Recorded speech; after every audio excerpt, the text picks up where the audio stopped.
Tertúlia. Boa tarde a todos. Hoje é dia 29 de outubro de 2013, terça-feira, verbete de número 2825. Nós temos aqui 8 páginas, 51 logias e 26 máximos.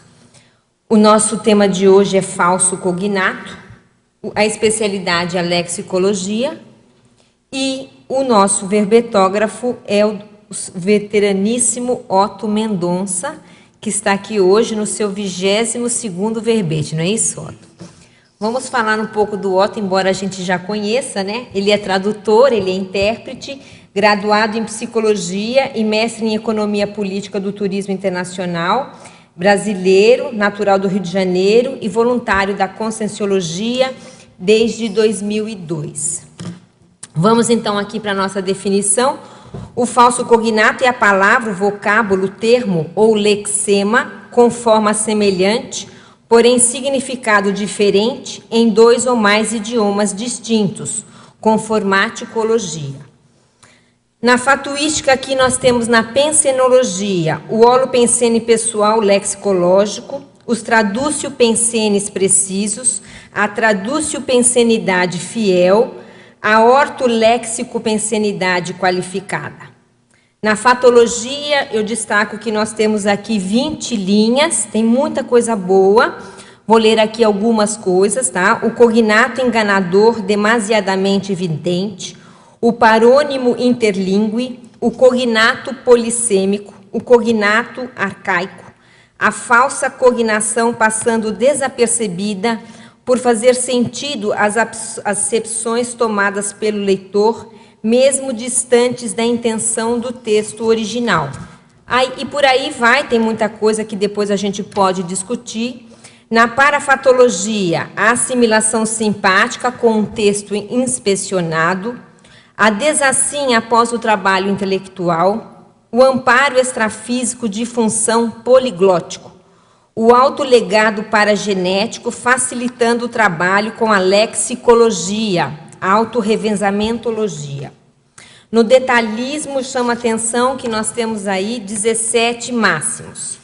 Na argumentologia, nós destacamos aqui 4 listagens que o Otto faz, com cognatos em 4 idiomas diferentes, com falsos cognatos em 4 idiomas diferentes, que vale a pena a gente estudar. Na remissiologia, nós temos aqui cérebro dicionarizado, cognato, diferença semântica, tradúcio pensene, variação vernacular. Na frase enfática, a evitação autoconsciente dos falsos cognatos por parte do intermissivista lúcido indica destreza interidiomática capaz de potencializar a comunicação intercultural. Poliglotismologia. Questionologia. Você, leitor ou leitora, está consciente para as armadilhas dos falsos cognatos? Em quais línguas? Aqui, olhando, então, a mega-análise do professor João Paulo, nós temos 20 itens. Palavra, lexema, diacronia, polissemia, significado, inverossimilhança, tradúcio pensene, interlinguística, pseudocognato, logomaquia, estrangeirismologia, interpretaciologia, poliglotismologia, comunicologia, cognatologia, terminologia, anfibologia, definologia e lexicologia. Otto, vamos então à nossa pergunta habitual, né? Nós queremos saber por que você teve essa ideia de escrever sobre falso cognato. A minha ideia aqui, Mabel, boa tarde a todos, foi, em primeiro lugar, entender um pouco mais sobre a lexicologia nas suas diferentes vertentes.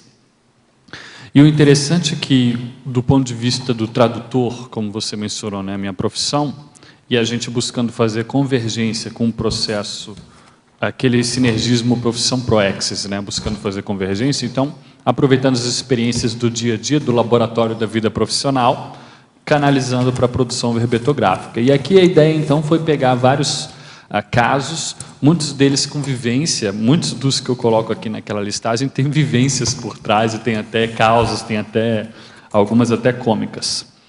Enfim, e aí colocar isso e trazer para nós pensarmos um pouco como que isso aqui está mostrado na frase enfática, como que isso pode potencializar ou às vezes até estiolar um processo de comunicação mais sério, né? Então, dentro do ponto de vista do polineuroléxico ou do poliglotismo, esse é um assunto importante. E do ponto de vista da lexicologia também. Então, isso tudo para mim tem servido ao modo de treinamento autodidático, digamos, dentro da lexicologia, para retomar esses processos de linha de passado e, na medida do possível, compartilhar com a comunidade alguns conhecimentos pertinentes. Agora, acho que tem alguma coisa. Eu tenho uma pergunta aqui que eu acho que vai ajudar todos nós, que é a nossa primeira pergunta. Por que, ao longo do desenvolvimento linguístico, foram surgindo os falsos cognatos? Por falta de opção de novas palavras no vocabulário, surgem essas palavras amigas da onça? Não é por falta de opção, não. Pelo contrário, às vezes é por excesso até de opção. A questão toda que a gente precisa entender, a questão do falso cognato, é você ter uma origem comum. Então, vamos entender primeiro o assunto em geral. Você começa com o estudo da etimologia ou com o estudo da origem comum. Aqui nós abordamos as palavras, principalmente dos idiomas neolatinos, como o nome indica, aqueles idiomas que provêm do latim. No nosso caso, o português, o francês, o italiano e o espanhol. E também aqui colocamos o inglês, porque o inglês tem o latim como madrasta. Não é mãe, mas é madrasta boa, porque o latim vivificou o inglês em muitos casos.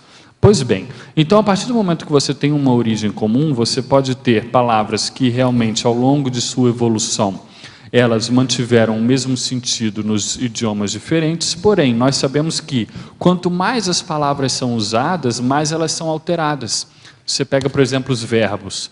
Os verbos mais irregulares da língua portuguesa são aqueles mais utilizados. É normal, é fato.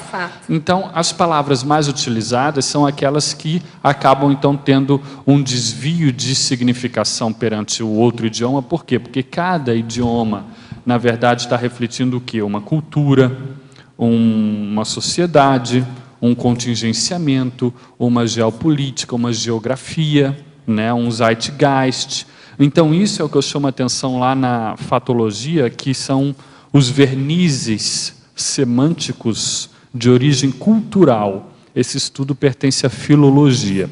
Então, nesse sentido, você tem palavras com uma origem comum, ou como nós dizemos mais tecnicamente, com étimo. Étimo é a raiz. Então, você tem a raiz comum, e aí essa raiz comum, ela pode dar origem aos verdadeiros cognatos, né? Por um lado, a gente precisa ver isso, os verdadeiros cognatos, que são aquelas palavras que realmente têm significado semelhante, igual, em vários idiomas. Para a gente entender bem isso, vamos pegar, por exemplo, os cognatos verdadeiros, ou a noção de cognato dentro do próprio idioma. Você pega o português, por exemplo. Aí você tem o verbo evoluir. Dentro de evoluir, você tem evolução, evoluciocracia, evoluciocultura, evoluciologia, evoluciograma. Ou seja, o cognato verdadeiro, vamos ver se a gente está entendendo, ele vem de uma mesma origem e eles são palavras muito parecidas. É isso que você está querendo falar? Da mesma raiz. Da mesma raiz. Não só palavras parecidas, mas a questão principal aí é que mantiveram a mesma semântica. A mesma semântica. É, mantiveram o mesmo significado. Esse é o ponto, é o significado igual. Então, isso é quando tem um étimo comum. O estrito senso, né, o cognato verdadeiro. Agora, quando você vai para as outras línguas, isso ainda acontece, principalmente com o processo do latim. Aí a gente pode avaliar o inglês, por exemplo. Você tem as palavras, por exemplo, interpretation, em inglês, é interpretação, ficou fácil de você perceber. E você tem várias palavras em inglês, o pessoal até brinca, essas palavras que acabam com shon, você muda por ão, já dá, você já tem o vocabulário. Nem sempre é assim, mas né, você tem isolation, e tem várias palavras terminadas em shon que você pode mudar ali. E no processo científico isso é muito útil, por exemplo, no vocabulário da medicina, como é muito de base greco-latina, você tem muitos, aí entra o que nós chamamos de afixos. O que são os afixos? Só para a gente entender. São aquelas palavras que vêm antes e vêm aquelas formas que vêm antes e depois da raiz. Então, por exemplo, se você pega a palavra neurolexicologia, você tem que, a raiz é a palavra léxico, porque tudo se articula em torno do léxico. Mas, como é um léxico cerebral, é neuro. né? Então, esse neuro é um prefixo. E como é o estudo do neuroléxico, então é uma neurolexicologia. Esse logia é um sufixo. Então, aí nós temos o processo. Então, se você vai passar isso para o inglês, vai ficar muito fácil. Vai ficar neurolexicology, ou algo nesse sentido. Então, aí nós teríamos um cognato verdadeiro, por causa da origem comum. Numa linguagem científica, ela tende a ser menos, com sentidos menos variados, menos polissêmica, né? Cada vez mais monossêmica. Ela mantém a univocidade, né? Então, isso no processo científico. Não sei se eu estou me fazendo entender, se qualquer coisa a gente clareia mais. Agora, os falsos cognatos aí tem dois aspectos, porque se você pega o pessoal que estuda os linguistas, nem todos estão de acordo em relação à definição. Tem uns que acham que o falso cognato, você só pode falar em falso cognato quando eles têm necessariamente uma origem comum, mas depois se divergiram. E tem outros que são mais abrangentes no sentido assim, não precisa ter uma origem comum, se são apenas semelhantes em forma, mas significado diferente, já é falso cognato. Como a maioria dos linguistas, eles pegam esta definição, eu preferi adotar aqui também, inclusive eu coloquei na citaciologia um linguista estadunidense, Robert Lado, para poder, vamos dizer assim, corroborar essa minha posição, e aí na exemplologia eu quis deixar claro que você pode ter o falso cognato com étimo comum, com origem comum, ou com origem dessemelhante não comum. Então, foi isso daqui que a gente quis mostrar. Não sei se foi ficando... Agora, por exemplo, se você pega o caso do português e do inglês, é muito comum o inglês, no seu desenvolvimento vocabular, ele pegou as palavras do latim direto da fonte e manteve no seu vocabulário, ao passo que o português, como se originou do latim, português, francês, aquelas palavras foram evoluindo junto com o idioma. Então, às vezes, tem alterações que não tem. Então, muitos linguistas ingleses e tal, eles tendem a falar, até nesse livro aqui ele mostra isso. Esse livro aqui está na minha bibliografia, que é o Guia Prático de Tradução Inglesa. Muitos dizem que o inglês é mais fiel às raízes latinas que o francês e tal. Brincando, claro, porque é justamente por causa disso, que como essas palavras latinas elas estão na base da formação das nossas línguas, elas naturalmente mudam ao longo dos séculos, ao longo dos milênios, ao passo que o inglês, quando pegou da raiz e manteve no seu vocabulário, muitas vezes para coisas que, como não são do dia a dia, porque o inglês, aquele vocabulário do dia a dia de base, é de origem anglo-saxã, que também mudou bastante. Para as outras coisas mais abstratas, algum processo de ideia, aí eles pegaram do latim e tendem a manter o significado. Até eles chamam isso de linguagem culta, né? E linguagem coloquial. Perfeito. A linguagem culta eles pegaram mais do latim. Perfeito. Perfeito. Vamos ver então aqui uma próxima pergunta. Na fatologia, primeira página, segunda linha, poderia nos falar mais, exemplificar a falsa cognação passando desapercebida por fazer sentido as acepções tomadas pelo leitor, mesmo distantes da intenção do texto original? Isso daqui é uma coisa que pode ocorrer devido a... Isso é um grande problema quando você está trabalhando com uma interpretação mais séria de um texto, ou às vezes até com um processo de tradução. Vale lembrar que a tradução ela se aproveita bastante desse tema, mas não só. Qualquer um que esteja realmente, e é o nosso caso na conscienciologia, né, realmente envolvidos com o processo de interpretação, se fala muito em hermenêutica, né, exegese. Então, nesse sentido, a gente tem que realmente estar bem seguro do sentido das palavras que nós estamos trabalhando. E isso ocorre, por exemplo, quando a gente vai fazer um estudo mais antigo, e os Zaslavski tem alguma experiência nesse sentido. A gente, por exemplo, vai fazer uma leitura de textos antigos, por exemplo, da Grécia clássica, Grécia antiga. Então, ali a gente, estou só colocando um exemplo antes de entrar aqui no assunto, ali a gente toma, por exemplo, várias palavras com a visão do nosso mundo hoje, ocidental, 2.500 anos depois, sendo que lá naquela época eles tinham uma ideia um pouco diferente das coisas. Então, isso a gente tem que cuidar um pouco. E aqui, por exemplo, você entra com várias palavras, por exemplo, duelo em português e espanhol. É muito interessante a gente analisar, principalmente o caso do português e do espanhol, nesses casos. Então, duelo é uma palavra que pode ter uma origem comum, que seria duellum, do latim, que é geralmente o combate de fato. Em português gerou duelo, em espanhol também. Só que às vezes eles usam duelo para o que vem do latim dolus, que em português deu dolo, que é o dolo lá do direito, mas para eles deu duelo. E aí o que acontece? Você, às vezes, lendo, se você está despercebido, você passa e é uma coisa totalmente diferente, de fato, do que você queria. O sentido é outro, você quer dizer, né? Total. O sentido é outro. E aí isso pode configurar um erro de interpretação sua. E na tradução também, né? Total.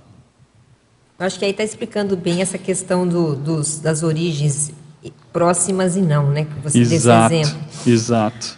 Muito bem. Na fatologia, página 2, quarta linha de baixo para cima. O que é ecdótica? A ecdótica está dentro do processo da crítica textual. Isso tudo aqui diz respeito também ao campo, digamos assim, mais amplo da filologia, que é o estudo de textos e todo o contexto linguístico e extralinguístico, ou seja, o contexto cultural de um texto. Como nós estávamos falando ali no caso dos textos gregos, por exemplo. Aí você vai analisar aquilo, ou textos latinos também, você vai ter que analisar a época do pessoal. Então, aquilo ali, quando você analisa a cultura que está por trás, você está trabalhando com a filologia. Agora, a ecdótica é o quê? Por meio disso que nós estávamos falando, a exegese, a hermenêutica, ou seja, interpretação. São nomes mais eruditos para interpretação, com algumas variáveis, mas a interpretação. Então, você tem, por exemplo, os manuscritos, os textos. Você tem diversos manuscritos. Então, o Eucárdio lá está trabalhando com o processo das citações do latim. Ele vai pegar diversos textos lá do Plínio o Velho, porque ele quer ver bem a origem daquela nulla dies sine linea. Perfeito. Aí ele vai trabalhar, porque é do Plínio, ele ensinou para a gente ontem, aí ele vai trabalhar os diferentes textos, porque como antigamente não tinha o processo da imprensa, era tudo copista, então muitas vezes tinha corrupção do texto. Falando da Idade Média. Na hora da cópia. Na hora da cópia. Muitas vezes por dormida, muitas vezes intencional, aí depende. Então, você vai comparar aqueles diversos manuscritos para daí tentar chegar à sua origem.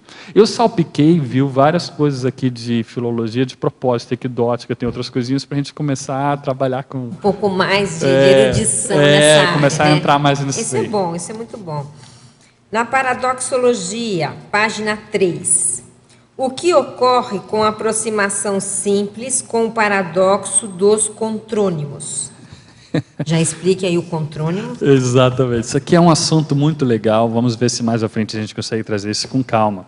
Os contrônimos são mais estudados em inglês, pelo que eu vi até hoje. Tem pouquíssima fonte. Encontrei só um artigo do Mauro Vilar, que é do Instituto Antônio Ais, né, que trabalha com esse processo. Os contrônimos são chamados também de antagônimos ou enantiônimos. O que é isso? São palavras que têm acepções contrárias. Então, ela pode ser uma coisa, mas pode ser outra totalmente diferente. Sanção, em português. Pode ser uma aprovação, pode ser uma penalidade. Ela em si traz... Em si, são as palavras Janus, aquele deus bifronte que tem duas faces. Então, elas em si são contraditórias. Então, essas palavras são aí um processo de significação oposta, mas dentro da mesma palavra. A origem é a comum, lógico, porque é a mesma palavra. No caso dos falsos cognatos, a origem é comum, mas trata-se de duas palavras diferentes, significados às vezes opostos. Por isso que eu falei de aproximação simples. Porque num caso nós temos duas palavras, mas no outro caso nós temos uma palavra só. Porém é a mesma coisa, ou seja, a questão de sentidos opostos, tendo-se uma origem comum. E tem vários casos, porque quando a gente fala influenciabilidade, a gente pode estar falando do poder da pessoa influenciar ou dela ser influenciável.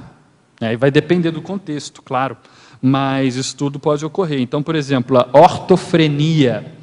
A ortofrenia pode ser, né? Então a frenia, processos mentais, pode ser o funcionamento normal ou uma especialidade da medicina que cuida a terapia dessas deficiências mentais. E em outros idiomas também, o personne, no francês, pode ser alguém, mas pode ser ninguém. Perfeito.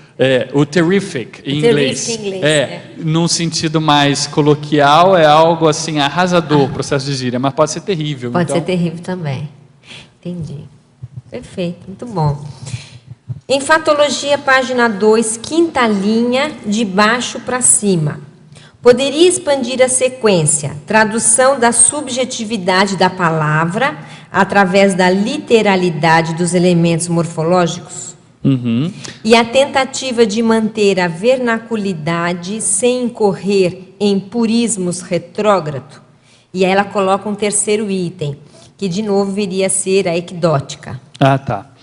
Então, tudo bem, a gente explica tudo na sequência. A tradução da subjetividade da palavra, porque a palavra, a subjetividade que nós queremos dizer aqui, é justamente o aspecto não material dela, não objetivo, justamente subjetivo, que é o significado, a semântica.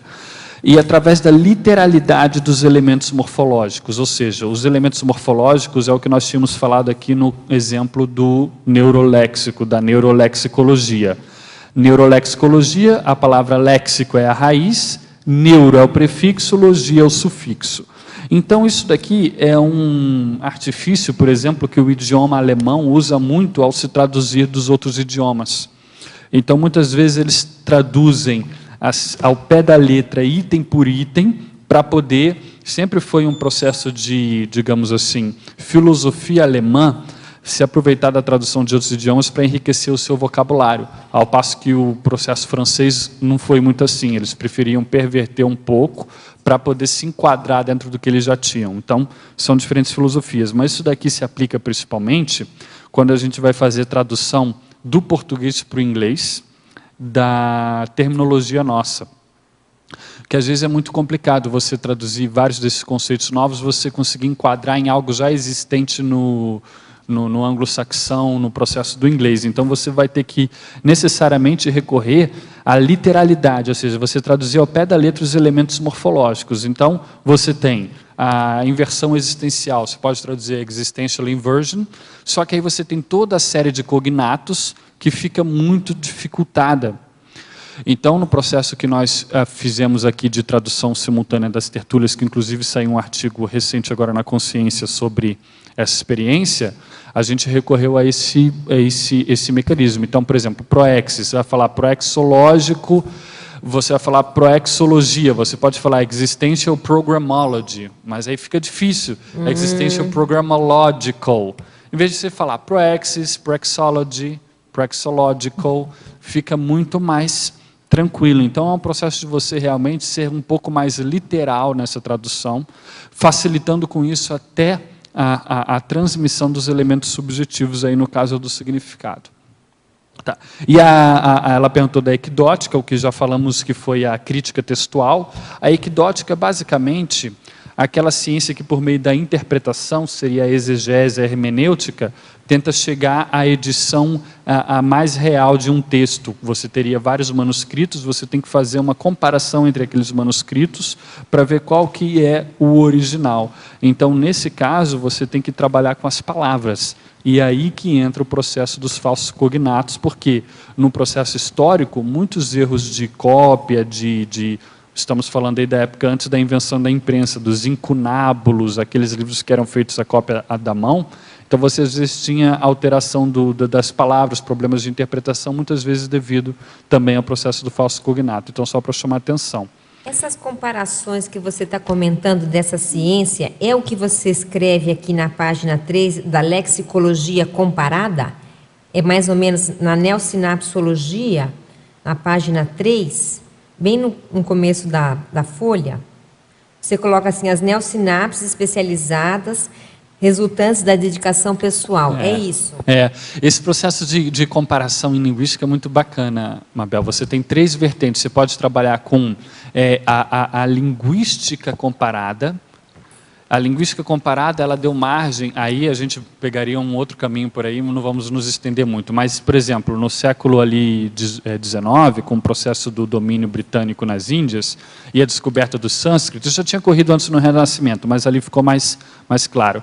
Com a descoberta do sânscrito, eles começaram a comparar vários idiomas e ver várias linhas de semelhança e propuseram a hipótese do indo-europeu, uma língua única comum para todos. Então, há uma comparação entre idiomas. Descendo um nível, a comparação entre textos, que é isso que eu acabei de falar, da filologia.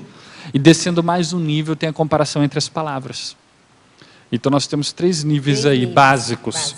Isso que você falou é a lexicologia comparada. Que, por exemplo, eu fiz isso para esse verbete, Mabel, aqui no Por isso que na bibliografia específica eu coloco o dicionário do professor Renzo Tosi em português e em italiano. O que eu fiz? Eu peguei a introdução do dicionário dele, esse foi um dicionário estudado aqui no Heterocrítica de Obra Útil, né, início de agosto desse ano. Eu peguei e comparei a introdução em italiano à introdução em português. Fiz uma leitura comparada e fui indo. E aí eu fui vendo, a tradutora muito boa, a tradutora para o português. Então ali eu vi que é muito melhor do ponto de vista de acesso à lexicologia comparada, você trabalhar assim, em vez de só com dicionários. Você vê a linguagem em movimento, de fato, sendo usada. E aí você vê, essa palavra ele está usando assim nesse contexto. Aqui em português cai assim, ela teve que fazer isso para... E aí, essa lista que eu tenho aqui do italiano, em grande parte veio desse estudo. Essa lista aqui do italiano, ela tá bem firme, porque, claro, parte aqui é da minha experiência e parte eu trouxe de lá. Então, por exemplo, lá tem, número 79, tem attendibile. Attendibile, você não pensaria que é fidedigno? No nosso idioma seria algo diferente, né? Lembraria outra coisa. Entendimento, alguma coisa assim. Exatamente. Perfeito. E acho que ela tinha perguntado também, né, a tentativa de manter a vernaculidade sem correr. Impurismos. Impurismo retrógrado seria isso, seria, por exemplo, uma necessidade de você querer traduzir tudo o tempo todo por causa de um processo de purismo. Até hoje, às vezes, você vai no dicionário Wise e você vê assim alguma palavra, por exemplo, constatar, aí depois ali da etimologia, né, ele põe assim, considerado galicismo pelos puristas. No início do século, como hoje é o inglês, antigamente era o francês. Havia uma invasão muito grande do processo francês devido à influência cultural e constatar, por exemplo, não tinha no português, foi um processo do francês, mas hoje a gente não sente mais. Não. Né? Então a gente assimilou aquilo. O que acontece? Essa assimilação ela faz parte das histórias da língua devido ao princípio da... Eu até ponho aqui o segundo item, que é o princípio da interpenetração interidiomática. Na linguística, o termo técnico é contato linguístico, pura e simplesmente. Então, devido ao contato linguístico normal entre os idiomas, você vai ter essas importações. Aqui estamos falando de estrangeirismos, tem um verbete estrangeirismo, e estamos falando de empréstimos linguísticos. Então, esse purismo, no sentido de você tentar manter só formações vernaculares, ou seja, cunhar palavras só do seu idioma, sem se aproveitar dos inputs de outros idiomas a qualquer preço, isso pode, às vezes, complicar até a comunicação. Não, claro, e é um retrocesso. Hoje, no mundo globalizado, você querer manter um idioma assim, vamos dizer, virgem, é praticamente impossível. É impossível, é impossível. Muito bom. Ótimo. Então, aqui na sua frase enfática, né, você utiliza a expressão destreza interidiomática. E eu quero te pedir para explorar isso um pouco mais, né? Porque eu quero fazer uma aproximação disso com um tema que me interessa também, né? Que é a questão interparadigmática, né? Porque, bom, tá. Então vamos lá. Você sabe que o Thomas Kuhn, né, filósofo que popularizou o tema, a expressão paradigma, né, ele tem uma teoria da evolução científica e ele coloca que os paradigmas eles são incomensuráveis. Quer dizer, cada paradigma é uma espécie de unidade autossuficiente que não é comparável com a outra, digamos, em si mesma. Mas ele recebeu muitas objeções, né, com isso, porque os fatos mostram o contrário. Quer dizer, os pesquisadores, apesar de representarem paradigmas diferentes, eles acabam interagindo. Então ele acrescentou, 10 anos depois da publicação do livro dele, ele acrescentou um epílogo, que ficou famoso porque ele se retratou de algumas coisas, e ele coloca que os paradigmas são incomensuráveis, mas não incomunicáveis. Então ele vai dizer assim, não, os pesquisadores que representam paradigmas distintos e até rivais podem e devem se comunicar. E ele coloca aqui, mas nesse sentido é um problema de tradução. Ele vai colocar assim, existe um problema de tradução porque os pesquisadores eles vão ter que forjar uma espécie de idioma intermediário entre linguagens, como se fossem códigos para tradução de contextos completamente distintos. E eu vejo uma aproximação muito grande com o tema da tradução idiomática, né? Então eu queria trocar essas ideias contigo aí, sei lá. Ver o que isso que você está trazendo é interessante. Mais recentemente, o processo da tradução ele cresceu bastante e avançou por campos ainda inexplorados. e muitos do ponto de vista de estudos culturais, saiu do âmbito puramente linguístico, os estudos da tradução. Entrou no processo da literatura, no sentido de você realmente comparar diferentes... Eu tenho algumas fontes, depois eu posso passar para você com calma. Dando do ponto de vista de estudos culturais, diferentes culturas e como elas conversam realmente. Há uma questão aí. E tem um livro do Georges Mounin, que é um francês, que é Problemas Teóricos da Tradução. Eu tenho esse livro também, depois a gente conversa com calma. Nesse livro ele fala da questão da tradução e o mito da intraduzibilidade.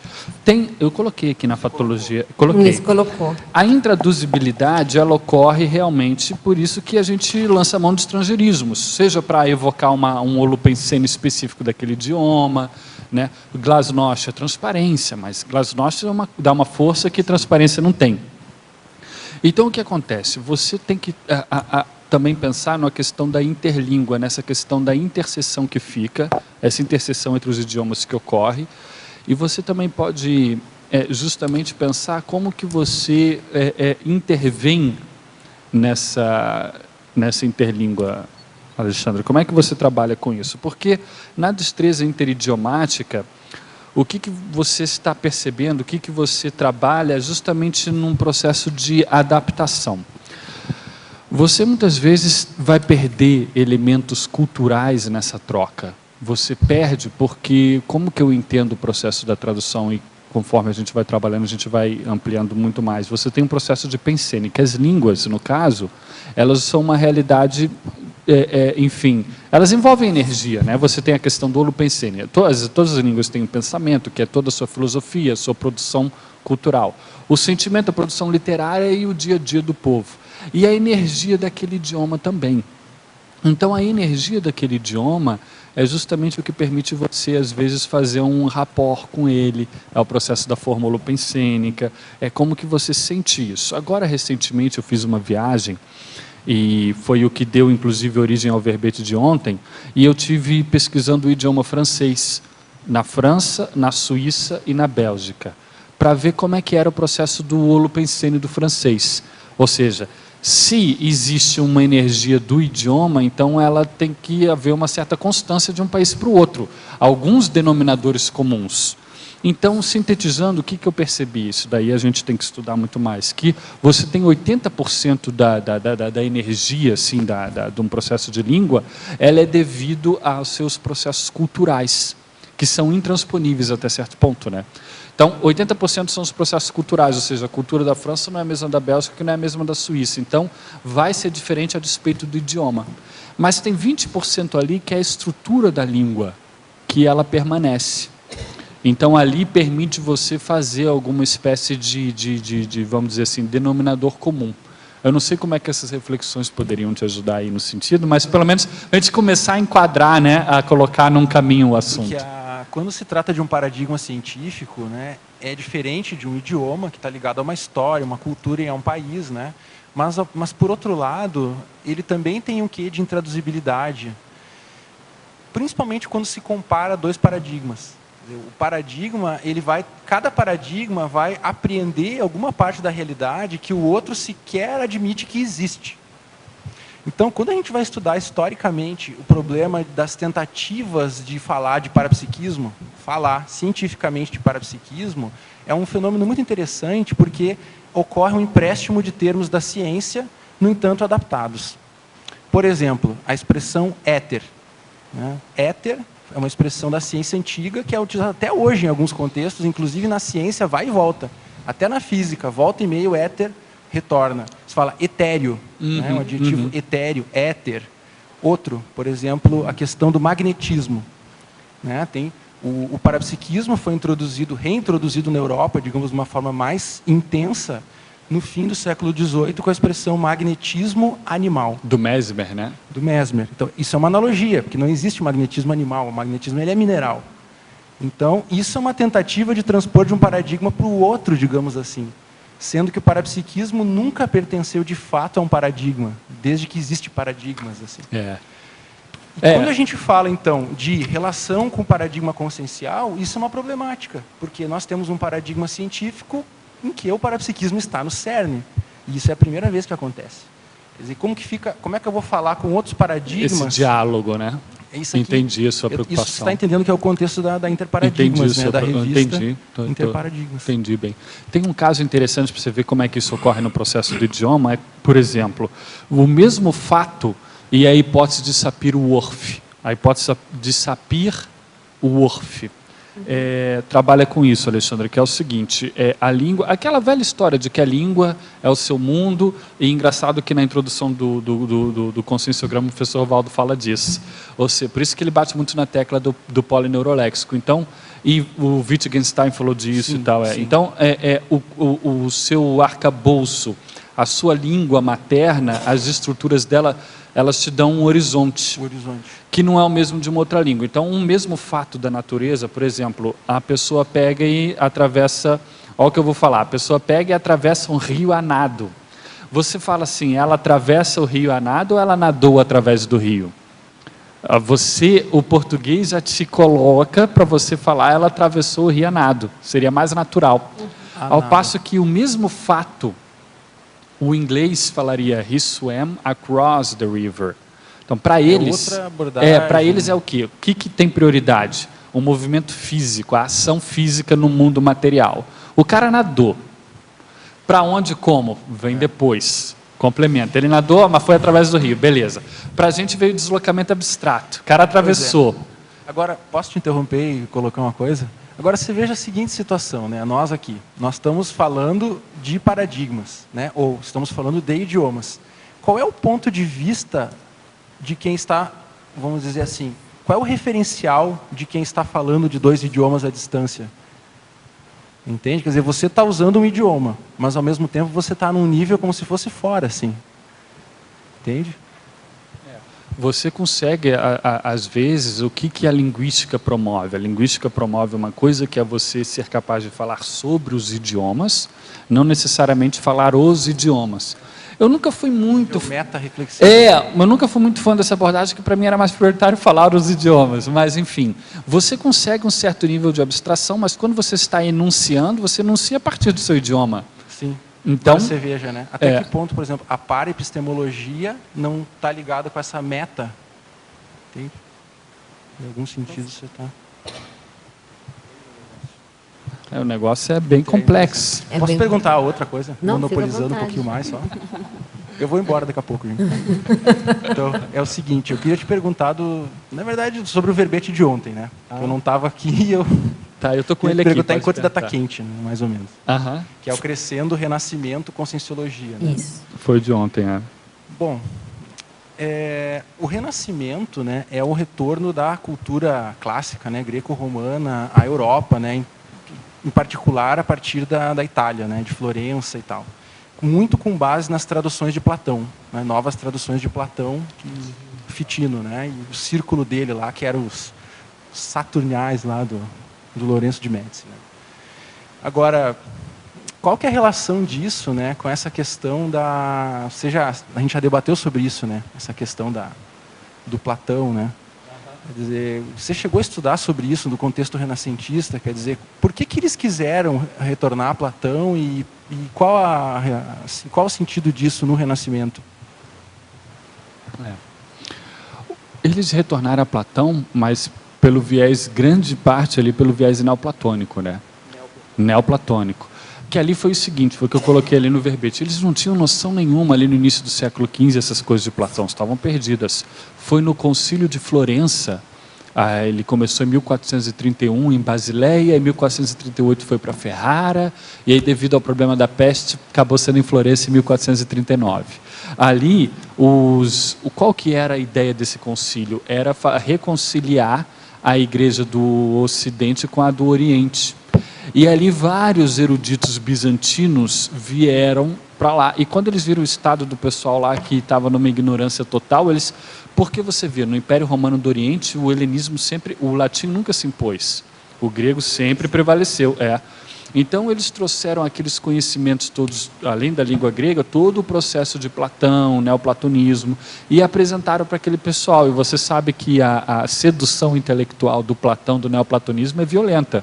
Então, eles não tendo nada e trouxeram aqueles conhecimentos, e o neoplatonismo tinha muito, é famoso um caso que quando eles prometiam o elixir da longa vida, aquela coisa toda, processo de energia, os poderosos Médici se interessaram muito por isso, então eles começaram a financiar várias traduções em cima disso.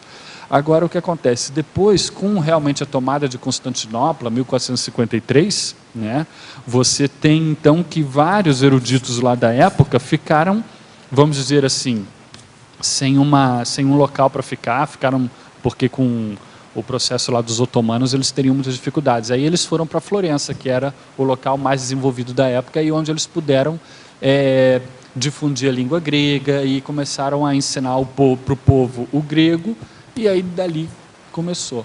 Agora, daí, as razões pelas quais eles, se tem mais alguma razão aí oculta ao processo de ter pego o platonismo e tal, aí eu não sei como é que a gente faria. Agora, é interessante a gente analisar o processo do Pico della Mirandola aí, eu coloco no verbete, porque ele falou, não vamos ficar só nesses caras, vamos ampliar essa abordagem. Então ele quis expandir, foi para o hebraico, foi para o aramaico. E ontem eu trouxe lá as 900 teses, depois eu te mostro com calma, que ali eu acho que tem prenúncios, pode dar inspiração para a gente sobre a holofilosofia, aquelas 900 teses dele, que são pensatas, sintéticas sobre a obra de vários deles, e ele trabalha de uma forma muito parecida com a do professor Valdo, reunindo tudo numa visão pessoal. Acho que é interessante a gente depois ver com calma isso. Tá bom, valeu. Otto, aqui na página 2 de patologia, na 9ª linha, você coloca assim: a cautela contra as possíveis confusões vocabulárias, as grafes tradutórias e as anedotas traduciológicas. Você tem algum exemplo para compartilhar conosco? Tenho vários. Olha, esse negócio de gafe tradutória, isso é muito comum. A questão do tradutor, eu tenho alguns enfim... deixa eu até tentar me lembrar um... eu tenho uns, mas aí um vocabulário meio chulante, deixa para lá. Mas são coisas que ocorreram de verdade. E a questão do tradutor não é ele não cometer gafe tradutória, é ele sair bem delas. Isso que caracteriza o tradutor mais experiente, não é? Porque ele vai sempre estar sujeito a isso, ele tem que levar com bom humor. Mas eu vou te dar um outro, que eu pus aqui em inglês lá, travesti. É o 75 lá, travesti. Uma vez a gente estava num hotel da cidade, e o pessoal do hotel, junto com a agência de turismo, tal, o hotel concentra tudo, né? E são colegas pessoais também, a gente estudou junto e tal, e eles chamaram para cobrir um evento que eles promoveram, e aí no final do evento tinha uns americanos e tal, e todos nós jantando lá no hotel, e aí o pessoal estava tomando vinho, e uma hora para outra o americano falou para o dono do hotel, falou, não sei o que eles estavam discutindo sobre vinho, aí ele começou a falar, tu travesti para o dono do hotel. O dono do hotel tomou um susto, ficou todo vermelho, pensou que ele estava xingando, alguma coisa assim. Ele estava querendo falar, eles estavam falando de vinho, discutindo, não, isso daqui não é um vinho genuíno, né? Não é um vinho, então era arremedo. Mas até você explicar isso, criou todo, e o pessoal ficou rindo a noite inteira em cima disso, né?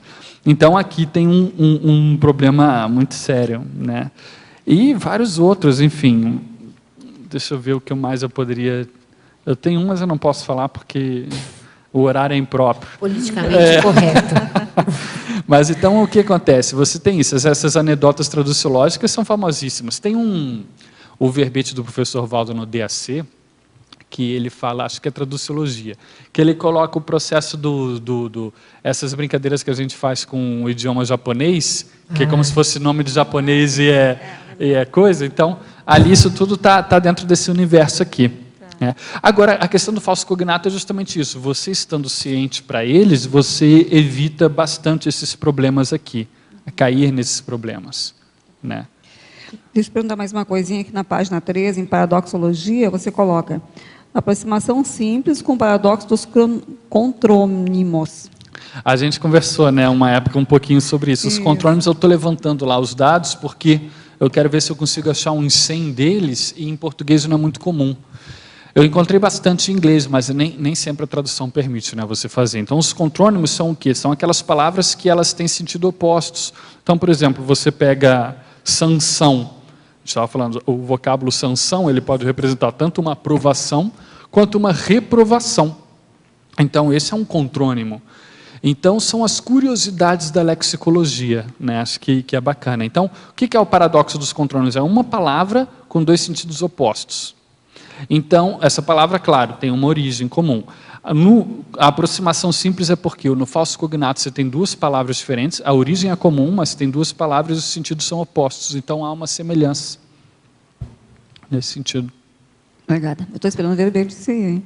Você está esperando esse aí, né? Tem várias palavras, por exemplo, influenciabilidade é a qualidade da pessoa que influencia ou da pessoa que é influenciável. E tem vários outros. Vamos trabalhar nesse assunto. Obrigada. Aí. Nada. Outro. Na página 10, na página 10, na 10ª linha da página 2, o aportuguesamento do estrangeirismos, transformando os cognatos falsos em cognatos autênticos. Olha só, vamos entender assim. Você tem, por exemplo, o estrangeirismo é a palavra, né, que ela é estrangeira. Então, você tem, por exemplo, uma palavra lá do inglês, você tem a palavra address do inglês, que pode ser o endereço, né, address, ou pode ser também endereçar, um verbo. Só que aí, no inglês, eles usam muito esse endereçar no sentido de abordar um problema, de tratar um problema, lidar com um problema. E aí o que acontece? É muito comum as pessoas começarem a, principalmente pessoas que lidam muito com o universo em língua inglesa nas suas profissões, médicos em geral, quando eles vão falar, nós temos que tratar esse problema, aí eles começam a falar, nós temos que endereçar esse problema, né? Sendo que você não usa isso. Então, para a gente parece estranho hoje. Então, seria um cognato falso. O aportuguesamento aí seria o quê? Seria o que a gente fala de empréstimo semântico. O que é isso? A gente já tem a palavra endereçar, mas não tem com esse significado. Com o tempo, a gente vai incorporar esse significado de abordar, tratar, vai incorporar esse significado, e quem sabe daqui a 50 anos isso não fique tão comum na nossa língua que a gente nem perceba. Aí, nesse caso, o que era um cognato falso, virou um cognato verdadeiro, né? Então, por exemplo, também a parte da gente falar emergente, os países emergentes, isso é uma conotação, a priori, uma conotação que veio do inglês, né? Emergente, a gente não usava nesse sentido. Mas hoje ninguém questionaria tampouco, né? É um país emergente, você não questionaria, isso é uma questão, um país emergente. Mas se você for ver, a gente não tem bem essa acepção lá. Então, são coisas que a gente vai incorporando. E, com o passar do tempo, acaba ficando comum. O pacote no sentido de um pacote turístico. Tem um pacote turístico também. Né? Vem do package do inglês. Que é americano. E aí a gente por aí vai. Então, tem um livro aqui, ó. Eu não usei ele para esse verbete, mas eu estou usando para outras coisas, que é esse aqui. É o Dicionário de Anglicismos. Cujo autor, o Agenor Soares dos Santos, é um cara muito seguro, muito confiável, porque esse negócio de lexicologia é um terreno muito movediço, não existe certo ou errado. É muito difícil você trabalhar com processo. E aí ele também tem esse livrão aqui, que é o Guia Prático de Tradução Inglesa, é do mesmo autor, que na verdade é um dicionário de falsos cognatos, porque o problema da tradução é principalmente de falsos cognatos. Então, com isso, a gente pode começar a entender. Mas ficou claro para você esse negócio? Ficou, né? Agora, em parafatologia, no final da primeira linha, a sinalética energética e parapsíquica pessoal atuando na identificação de falsos cognatos. Pois é, eu tenho umas ideias, eu tenho algumas coisas interessantes. Isso tem a ver com a assimilação simpática do texto inspecionado, com a inspiração de amparadores. Isso deve acontecer com outras pessoas também que trabalham com texto aí com bastante frequência, vocês aí, não sei. Isso acontece comigo, deve acontecer com outras pessoas. Acontece também com o professor Laurentino, que a gente já fez isso. Você pega um livro, você abre o livro, a primeira vez que você pega um livro, você abre, você bate o olho, já é onde tem um erro. Terrível, né? Às vezes é o único erro que tem. Exatamente. É o único erro que tem, mas você pega. É um holopensene atrator. Eu entendo isso, né? Não sei como é que você entende, Otto. Eu vejo por aí. É o holopensene que você tem, né? Que já faz a confluência do processo. É um processo de forma, né? É uma questão de forma também. É uma questão de forma. E o artepensene, né? O holopensene pessoal. Isso ocorre, por exemplo, nas revisões. Eu vou revisando direto. De repente dizem assim para mim, tem erro aí. É como se você, de repente, se desperta, aqui tem alguma coisa. Aí você vai, aqui está aqui, descobre. Em cima, assim. Já vejo você. É interessante. O livro, a gente está revisando o Reurbanizado, do professor Valdo, para editares, para outra edição. Colocando nas normas, não é ideia, tirando essas coisas todas. Aí você vem, e tem muito pouca coisa, não é? Não tem tanta, tem páginas inteiras onde não tem nenhum problema para você mexer.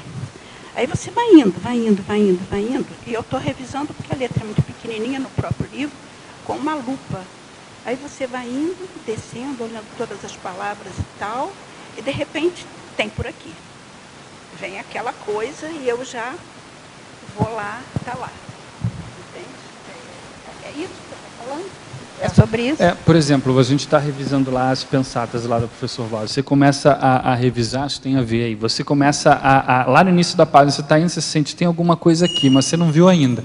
Logo em seguida aparece. Então você estava sentindo só que tinha alguma coisa. Então, isso aqui vai atuar em tudo que diz respeito ao processo de idioma, seja falso cognato, seja... Então, mas aí você também tem que ver um pouco, não pode querer colocar tudo para o parapsiquismo, tem também um processo de experiência já, de você ficar mais calejado, mais experiente. Então, com falso cognato é isso, que uma das principais qualidades da pessoa que trabalha com texto em geral e com idiomas aqui é o processo da desconfiança. Você sempre ficar desconfiado, porque às vezes parece muito evidente, você vai no dicionário mesmo assim. Então, o que acontece? Só que mesmo nessas horas, você sente que às vezes tem algumas coisas ocorrendo, algumas confluências. Então, aquele negócio, peraí, tem alguma coisa aqui, volta. Então, parece que são alguns sopros que você tem. Aí você vai vendo sua sinalética. Eu tenho uma pressãozinha de leve bem aqui, assim, no ouvido esquerdo, uma pressãozinha gostosa que faz assim, que é diferente dos assovios. Os assovios são outro processo. Isso daqui é bem... E aí eu sinto que tem, parece que tem pessoal ajudando no trabalho. Então, isso... Você sabe que eu vi um caso uma vez na Editares, que eles mandaram a capa de um livro que estava para sair, por engano, para uma pessoa. Eles erraram no e-mail. O e-mail era para uma determinada pessoa e foi para outra. E essa outra é revisora. E ela foi olhar o e-mail e, pum, bateu o olho de cara. Ela achou um mega erro na capa do livro que ela não deveria ler. E que não tinha sido publicado ainda. Ou seja, foi um erro o envio do e-mail, mas foi um mega acerto. Porque ela pôde corrigir a capa, que eventualmente ninguém iria ver, porque a revisão da capa já tinha sido feita. Então, a gente vê essas sincronicidades também do trabalho do revisor, que é bastante interessante em função desse holopensene que o Otto está trazendo aqui para a gente. Posso dar um exemplo que aconteceu agora recente no dicionário de neologismos, né? Eu peguei o dicionário e fui olhar justamente o primeiro verbete que eu fiz. Falei, deixa eu ver se tem, né? Tinha lá, usada a definição até do próprio verbete. Uhum. Só que o registro no primeiro livro está como no Reurbanizatus. Mas o primeiro foi nos 700 experimentos. Eu fui direto, falei, mas como? Reurbanizatus? Essa palavra existe faz tanto tempo. Acho que quando eu nasci já estava existindo essa palavra, né? Que era a auto-organização. Auto-organização. Mas eu acho que essa ideia do holopensene atrator cai bem para explicar, né? Por causa do materpensene da pessoa. Eu penso. E o amparo de função também, né, Otto? Eu acho que existe essa coisa do amparo de função, que se a pessoa ela é muito fixa naquela atividade, ela naturalmente ela vai adquirir um amparo de função. E aí é um sinergismo, amparo de função, holopensene, atrator e experiência pessoal naquilo, para sentir o cheiro, como você está querendo falar, né, de um problema que está ali, que às vezes uma pessoa mais leiga, menos experiente, não vai perceber. Então, eu acho que é um sinergismo, quem sabe, aí, de circunstâncias que facilita o trabalho da pessoa, né? Claro. Que quando o Alexandre estava falando, que ele falou assim, nesse interparadigmas, eu lembrei do dicionário. Eu não quis intrometer assim no debate, mas eu falei, olha, tem um interparadigmas aí, que é esse dicionário de neologismos. Como assim, Pilar? Explica para a gente. Ele traduz fenômenos traduz experiências do nosso passado numa nova abordagem. Ah, perfeito. Quer dizer que, na verdade, o neologismo faz isso, de certa forma, não é isso que você está querendo trazer? Nova, com raízes bem antigas. Reedição, né? Uma reedição atualizada. Das nossas consciências. Perfeito.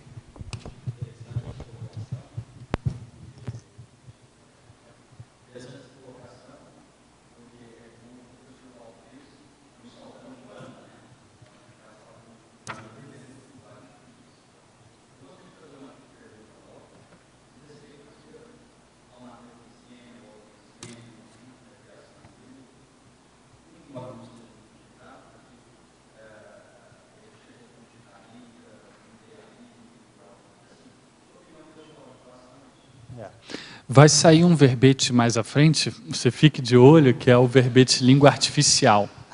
E a gente vai tratar aí. O Esperanto é a mais provecta dessas línguas, né, artificiais. O Esperanto, ele não foi a primeira nesse sentido, e tampouco a última. E a primeira dessas artificiais, assim, ali no século XIX, a realmente mostrar que era possível até certo ponto trabalhar, foi o Volapük, né? O Esperanto veio um pouco depois. O processo do Esperanto, o Zamenhof, a ideia era de que, e isso várias pessoas também falam hoje, se o mundo todo falasse uma língua só, teria paz.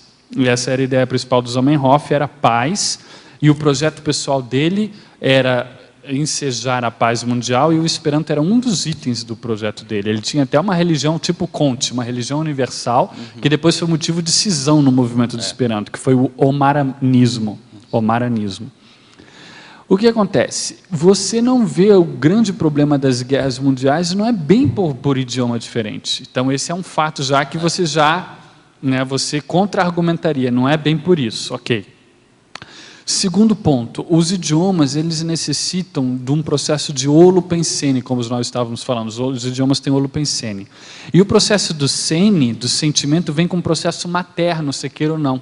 Processo por isso que a gente fala língua materna, né? Do cuidado da mãe com o filho ali, aquilo ali lastreado com energias do cardiochakra, todo aquele processo que falta às línguas artificiais em geral. Então isso compromete o real estabelecimento de uma língua dessa, vamos dizer assim, artificial. Então esses dois argumentos são os principais para mostrar que é uma empresa vã, ou seja, é uma tentativa infrutífera. Teve um francês, um tal de Sudre, que é o Sudre. Esse cara, no final do século XIX, segunda metade, criou uma língua que era Sol, Ré, Sol. Dó, Ré, Mi, Fá, Sol, Lá, Si. E com base nisso, ele fez todo um processo. Esse cara ficou 40 anos trabalhando na língua dele. Hoje em dia a gente quase não escuta falar. Então o que acontece? Você tem um certo desperdício total de esforço. De ação, né? O cara, 40 anos trabalhando, ele faz um dicionário. O Littré passou 30 no dicionário dele. Então, eu vejo que a língua artificial é uma questão de desvio de uma aplicação mais frutífera do talento linguístico. Eu realmente acho isso. E pela pesquisa que eu tenho feito. Tem alguns livros interessantes nesse sentido. Tem um livro agora mais recente, vai encontrar pela internet digital, você vai ver, que é Glossopoese. É um mundo complexo e desconhecido das línguas artificiais. O outro é um livro do Paulo Roney, mais antigo, que é Babel e Antibabel. E um outro livro é do Humberto Eco, está traduzido para o português, que é A Busca da Língua Perfeita.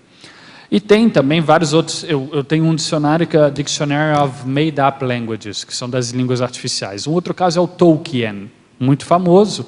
O Tolkien era também um cara da academia, mas ele teve uma produção ínfima na academia. Ele canalizou todo o processo dele para construções. E se você pergunta para ele, como é que é o Elfish, que é uma das línguas lá dos elfos, e como é que é a língua tal? Ele fala, não, peraí, em que época? Porque ele já prevê a diacronia na língua que ele cria, naquela sociedade que ele criou. O cara é um gênio no processo, mas veja, para um processo de ficção, de imaginação. Então eu vejo que está extemporâneo isso. Quem sabe o que falte aí, não sei o que você pensa, é consciencialidade. Porque a língua, ela é, pelo menos no meu entender, ela é um processo de consciência, né? Dos intercâmbios conscienciais. A língua, ela nasce ali, ela nasce no dia a dia, ela não nasce na academia, ela não nasce, não é burocrática, né? Ela nasce atrás de uma mesa, ela nasce na vivência das pessoas, nas tragédias, nas glórias, nas alegrias, é que você vai trazendo essas palavras, no né? coloquialismo, no né? coloquialismo, nas expressões idiomáticas.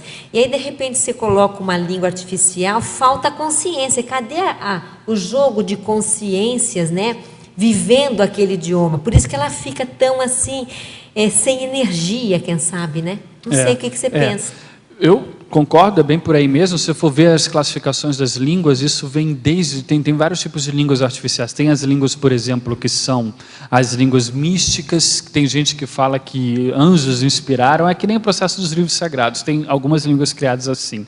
Tem aquelas línguas que foram criadas, tem John Wilkins e outros caras aí, estamos falando do século XVI, John Dee, que foi o cara que trabalhou com a Elizabeth I, esses caras criaram línguas também, muitas línguas eram filosóficas, eles tentavam classificar o conhecimento humano da época sem ambiguidades, porque a língua tem esse processo de ambiguidade, né?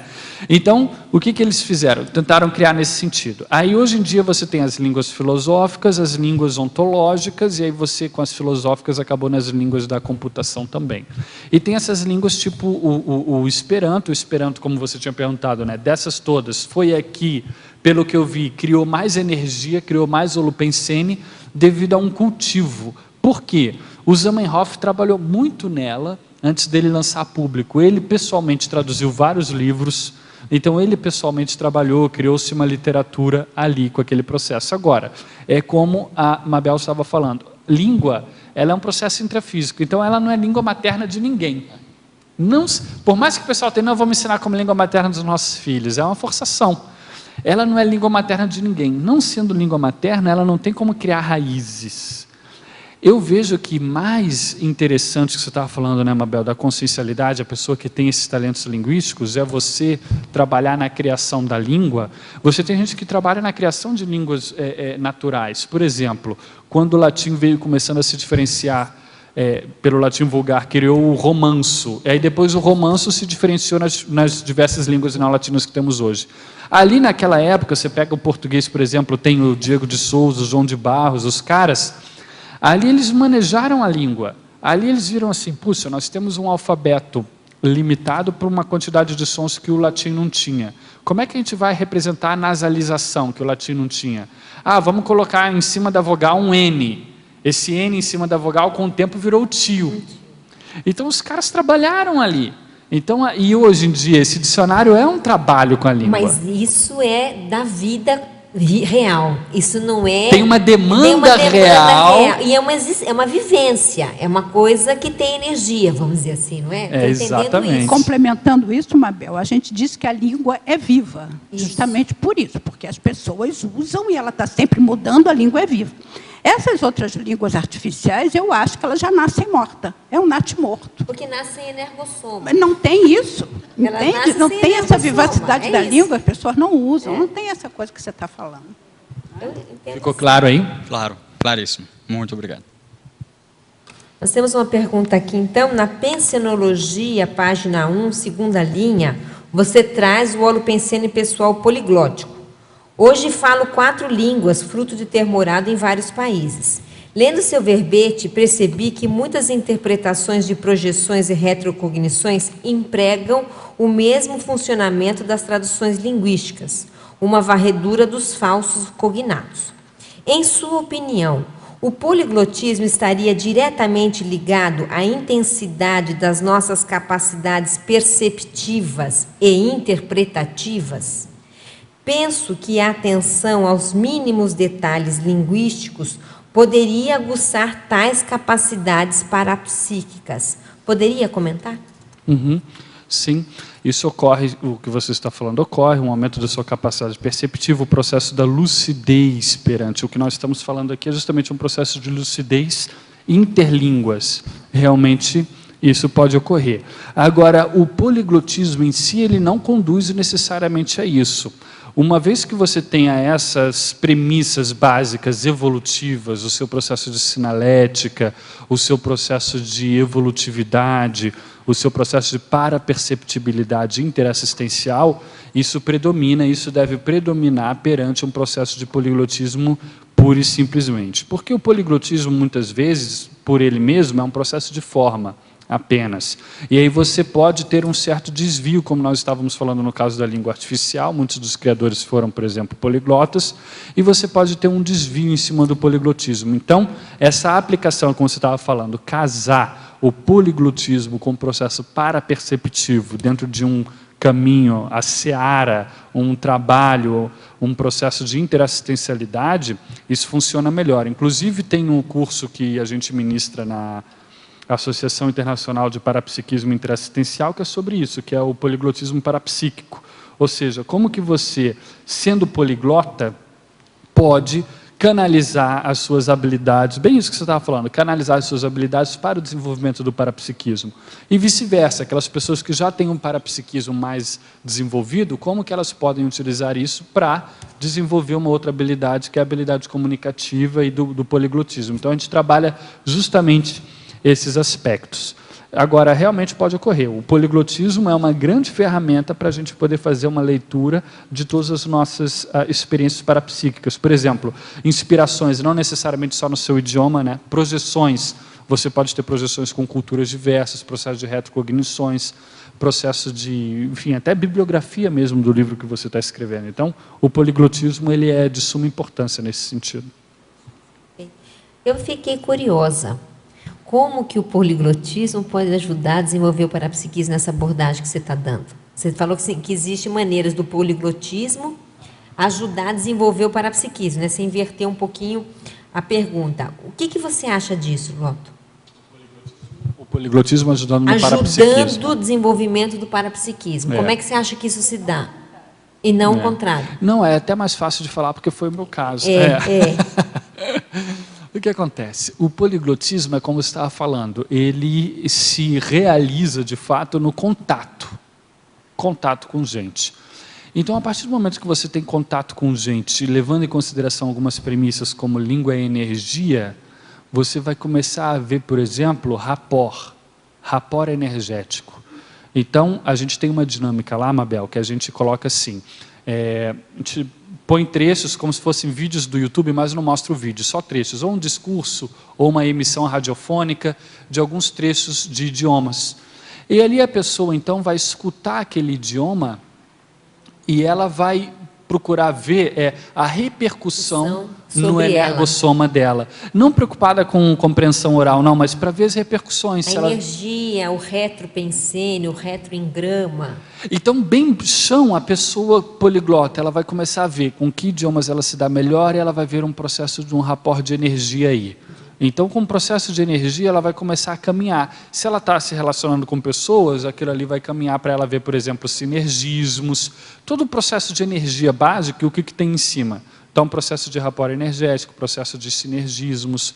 E aí a pessoa vai crescendo, ela começa a trabalhar, por exemplo, com EV e exteriorização de energia. Se a pessoa trabalha com tradução, que aí é o poliglotismo mais aplicado profissional, a tudo aquilo que a gente estava falando antes, da pessoa, por exemplo, ter inspiração, de ver uma coisa aqui, ver a outra ali, ter insight, telepatia. Se a pessoa trabalha com o poliglotismo falado, que é meu caso, isso fica muito mais evidente, o processo de aportes extrafísicos, aquelas palavras que vêm do nada, que muitas vezes você está no aperto, eles ajudam. E aí eles dão aquela palavra que bimba na hora, mas na hora exata. Cadáver. Exuma cadáver naquele momento. Exatamente. E aí, então, o que aconteceu naquele momento? No calor da hora, pode ser difícil a pessoa discernir. Depois de tudo, ela vai parar e vai pensar, o que aconteceu naquele momento? Será que teve alguma sinalética associada? Então, por aí, principalmente, é que aí eu pego na pessoa que está usando na prática, né, Mabel? Que aí, geralmente, pode ser o profissional. Então, por esses fatos que ocorrem na vida profissional, tem muitos colegas intérpretes e, de novo, nessa viagem eu estive em Genebra conversando com um colega que foi meu professor aqui e hoje ele é intérprete da ONU, chefe de interpretação, enfim. E um outro intérprete muito experiente, intérprete da diplomacia da Casa Branca, enfim, um brasileiro, com 52 anos de interpretação e por aí vai. E eles admitiram, para mim, a gente conversando entre nós, que ocorriam coisas que estavam fora da explicação normal quando se trabalhava. Então, a pessoa que trabalha, de fato, engajada, ela ocorrem fenômenos. O processo de cabine, por exemplo, cabine de tradução simultânea. Você está lá na cabine, escutando um idioma, falando o outro. Você concentra demais a energia. É normal você ter processo de descoincidência, de você ver processo de energia da sala. Até porque você tem que ter uma atenção dividida enorme nessa hora, né? Muito comum é o pessoal se antecipar. Eles começam a se antecipar, então eles já estão num processo de acoplamento violento. Então isso tudo, você começa a mostrar esses fatos e parafatos para o pessoal que trabalha, eles começam a admitir essas realidades. Agora, Otto, na sua experiência, você trabalha com vários idiomas, então, em tese, você domina vários idiomas. Estou partindo do pressuposto que você domina igualmente vários. Não. Então, vamos voltar. Vamos pegar 2 idiomas ou 3 idiomas que provavelmente você domina igual. Inglês, espanhol, francês. Inglês, eu trabalho com isso. Inglês, francês e português é o meu... Inglês, francês, português e espanhol. Esses aí são a base. Tá, então o italiano vem de apêndice. Vem de apêndice, vem na contraparte. Mas eu queria perguntar assim, existe um idioma que quando você está trabalhando, que não seja o português, faz com que você pense melhor? Por exemplo, quando você está fazendo a tradução no idioma inglês, que você domina, estou chutando, tá? Que você domine tanto quanto o espanhol, mas naquele idioma parece que você pensa melhor. Existe isso ou não? Na sua experiência. Quando você está falando, eu quero entender melhor essa pergunta. Quando você está falando idioma, você está pensando melhor ou você vai pensar melhor quando pensar naquele idioma? Não. Quando você está falando o idioma no exercício de... a sua linha de raciocínio se amplia de alguma maneira diferente do que acontece, por exemplo, hipoteticamente eu estou perguntando, quando você está falando o outro idioma que também você domina perfeitamente. Para mim isso acontece sim, e acontece ultimamente, tem acontecido muito com o francês. De que modo? É um processo de forma de novo. É isso que eu queria saber. É um processo de forma. Então, por exemplo, eu estudei mais, Mabel, desde menino, estudei muito, meus pais me ajudaram nisso, o inglês. Então, a priori, eu tenho um inglês bem mais consolidado que todas as outras. Claro, primeiro a língua materna, que é imbatível em tudo, o português. Aí depois vem o inglês, que eu me sinto mais à vontade com vocabulário e com várias outras coisas. Fiz intercâmbio nos Estados Unidos, né, tive lá outros momentos. Então, e até porque o inglês é mais presente na nossa sociedade do que os demais, né? E aí, beleza, eu me sinto muito bem com o inglês. Agora, o processo por exemplo, aí do espanhol, pelo convívio aqui com o argentino, o trabalho que eu desenvolvi no turismo e tal, tem um processo de convivência muito grande. Porém, não é o mesmo rapport que se cria com o francês. O rapport com o francês, então, por exemplo, se eu tenho que trabalhar com o francês... uma certa temporada, uma semana, já alguns dias antes eu já sinto todo um processo já se instalando e uma forma já se instalando. Então aquilo ali fica muito mais fácil e aí aquilo se desenvolve muito melhor se eu estou na forma. Tanto é que, olha só que curioso, se eu estou na forma do francês, aprofundado, para eu voltar para o inglês é um suplício, é difícil. Sendo que se eu estou aqui normal, eu posso começar a falar inglês aqui de qualquer maneira, posso dar aqui essa tertúlia em inglês. Agora, se eu estiver imerso no francês, vai ser difícil. E qual que é a sua hipótese para isso? Você está falando de forma, mas qual que é a sua hipótese? É uma língua mais recente para você? É uma língua que você já usou mais? Você tem alguma hipótese? Não, minha hipótese é essa, é realmente questão de retrovida mais próxima. Mais próxima. Então, por exemplo, agora também estive nessa viagem na Europa, como eu estava falando, e ali eu peguei vários itens para me ajudar nessa pesquisa. Então, ali eu cheguei aí longe, fui parar lá na Holanda. Não tinha nada a ver com a Holanda, se tivesse alguma coisa, era muito antiga. Estava, então, liberado. Aí, de trem, voltando para Paris, quando entra na França, passa pela Bélgica, entra na França, eu já senti uma acomodação energética e falei, não, beleza, como se você estivesse voltando, né, para um local conhecido. Aí eu, não, beleza, aqui eu estou tranquilo, aqui eu já me senti mais à vontade. E já não era a minha primeira vez lá. Então, quando você vai a primeira vez, é tudo novo. Você tem que ir algumas vezes para você assentar. Se assentar, né? E aí, lá em Paris, dessa vez eu passei mais tempo, eu fiquei tão imerso, mas tão imerso que, num determinado momento, foi até curioso. Num determinado momento, eu estou caminhando ali para quem conhece ali, tem o Sena, né? E tem o museu ali, tem a Orangerie, tem aquele outro museu, você passa dali.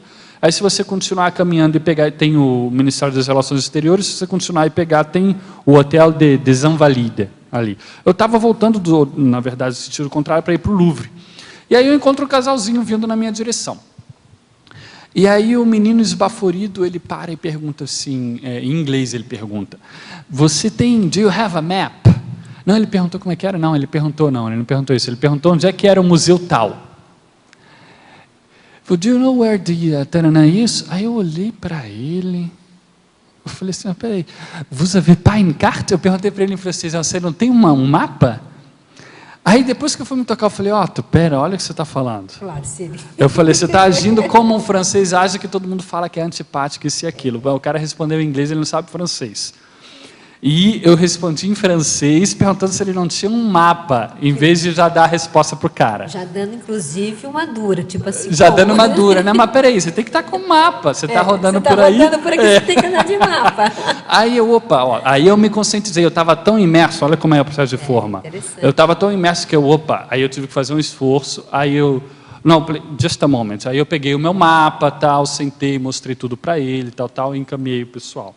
Mas esse negócio assim mostra o quanto que você entra numa forma e o quanto que aquilo é forte. Então, isso para mim é a hipótese de retrovida e aí mostra o rapport com o idioma. Tanto é que, por exemplo, qual que é uma das técnicas que inclusive a gente fala lá no curso, Mabel, a pessoa aproveitando que língua é energia. Se você tem que falar um idioma, então, por exemplo, você vai lá, tem que falar o espanhol, você está um tempão sem falar espanhol, está enferrujada, mas como você tem rapport com o processo, em vez de você, por exemplo, recebe alguma coisa, em vez de ir no dicionário, ficar procurando aquela palavra, você vai aumentar a sua ansiedade, não.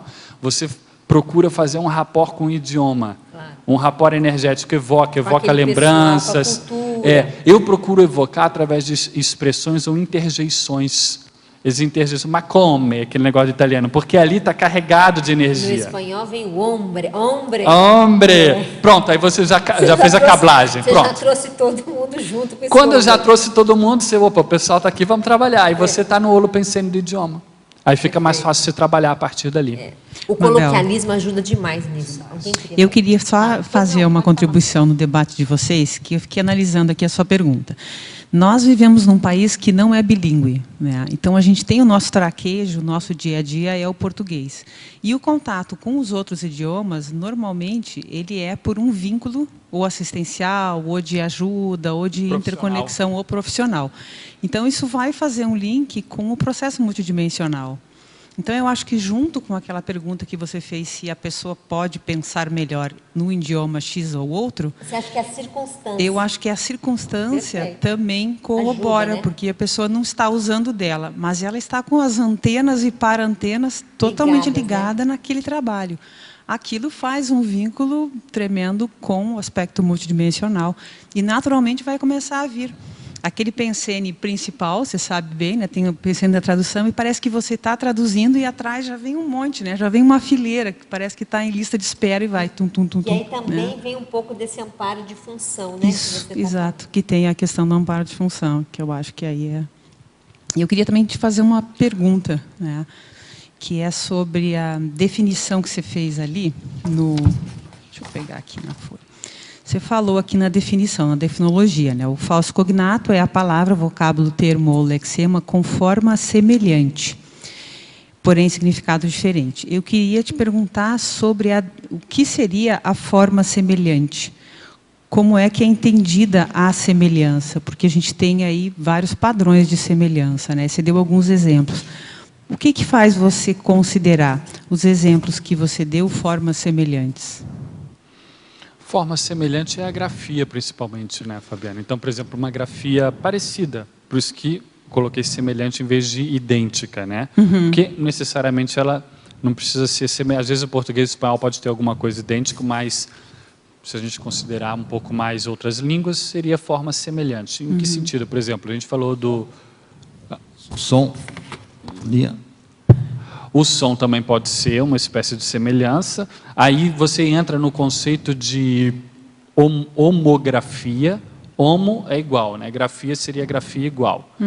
Você pode entrar... Que aí também esse conceito admite também uma semelhança, não precisa ser idêntico. Você entra a homofonia, como ele falou, um som semelhante. Até certo ponto o som semelhante vai derivar da forma semelhante. Tá? E você teria a homosemia, ou homosemântico, que seria o significado igual. Então, o que eu estou falando aqui é a forma semelhante. Vamos pensar principalmente em grafia. Você não pode dar como exemplo a cognatologia? Serviria como exemplo? Não. Não, porque a cognatologia teria uma mesma raiz, né? E as palavras aqui não têm a mesma raiz. Explica para ela, ainda há pouco você falou que não necessariamente é a mesma raiz, segundo essa visão mais moderna. Porque se a gente for olhar do ponto de vista estético, por exemplo, pega um exemplo qualquer aqui, largo e comprido, a página 5, item 15. Largo e comprido não teria semelhança. Eu também achava. Peraí, calma. Só se fosse a mesma raiz. Página 5, peguei um aleatório aqui, página 5, item 15. Item 15. Largo e comprido. Ah, não, sim. Porque o largo do espanhol não é o largo do português. Então, o que seria a forma semelhante? É isso que não ficou claro para mim. Então, largo no espanhol, não é a forma não é semelhante a largo do português? Não é a mesma forma? A forma escrita? Sim, a forma escrita, sim. Devia ter colocado igual, forma igual, semelhante.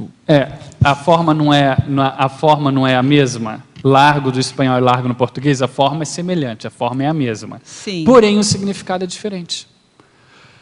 O significado sendo diferente, com forma igual, é um falso cognato.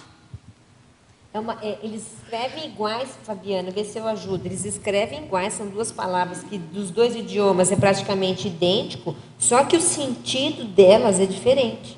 Por isso que ele chama-se de falso cognato. Então, oficina e escritório, por exemplo. Oficina. Isso, em espanhol. Lá, oficina, que é o escritório deles, para nós significaria o escritório. Ah, nesse sentido que é semelhante. Tá, eu não consegui, tá. Ok, agora clareou. Clareou? Se você pegar aqui, ó, se você pegar aqui no... Carpete e tapete, por exemplo, ali no francês. Se você pegar aqui o apelido no espanhol, né, a gente fala apelido, então, para nós seria um apelido, mas não, para eles é um sobrenome, não é isso? No Brasil, em Portugal, por isso que eu botei Brasil entre parênteses. Você entendeu aí, Fabiana, a forma... E acho que agora eu entendi. Ficou só claro. Mais uma outra pergunta, então, em cima disso. Posso complementar aí um pouquinho? Você falou ainda há pouco que era de mesma raiz. Isso. Eu também acho. O cognato. Que ele, isso, né, viria da mesma raiz. Aqui, na cognatologia, todos esses que estão aqui vêm da mesma raiz. No entanto, ele falou, eu não sei se você já estava aí, não, eu cheguei ele falou que, hoje em dia, tem uma visão moderna, mais contemporânea, que os estudiosos dessa questão, nem todos têm a mesma visão. E alguns já acham que não necessariamente precisa vir da mesma raiz. Mas deixa eu continuar essa tua pergunta. Pois é. Você não acha que a gente poderia também chamar um sinônimo para o falso cognato? Então seria um falso léxico, um falso significado? Mas tem 10 lá na sinonimologia. Você tem vários lá. É só você ver qual que se adequa mais ao que você está pensando. Olha lá, você pode ter o falso cognato, você tem processo de cognato aparente, pseudocognato, cognato enganoso. Acho que falsa semelhança, talvez. Talvez você refletir um pouco mais, Fabiana. Eu, sinceramente, ainda não entendi a raiz da sua dúvida. Se você expressar mais claramente a raiz da sua dúvida... A raiz veio na palavra semelhante, porque eu estou estudando a estética. Então, eu olho muito. Vocês falaram de vício, eu bato o olho direto, eu vou olhar a estética. Explica cognato. Por que é um cognato? Vamos começar por aí. Por isso que eu vi que a raiz não estava. Vamos começar pelo início. Isso, Fabiana. Então vamos. Não, é bom, é legal, porque enquadra o assunto, né?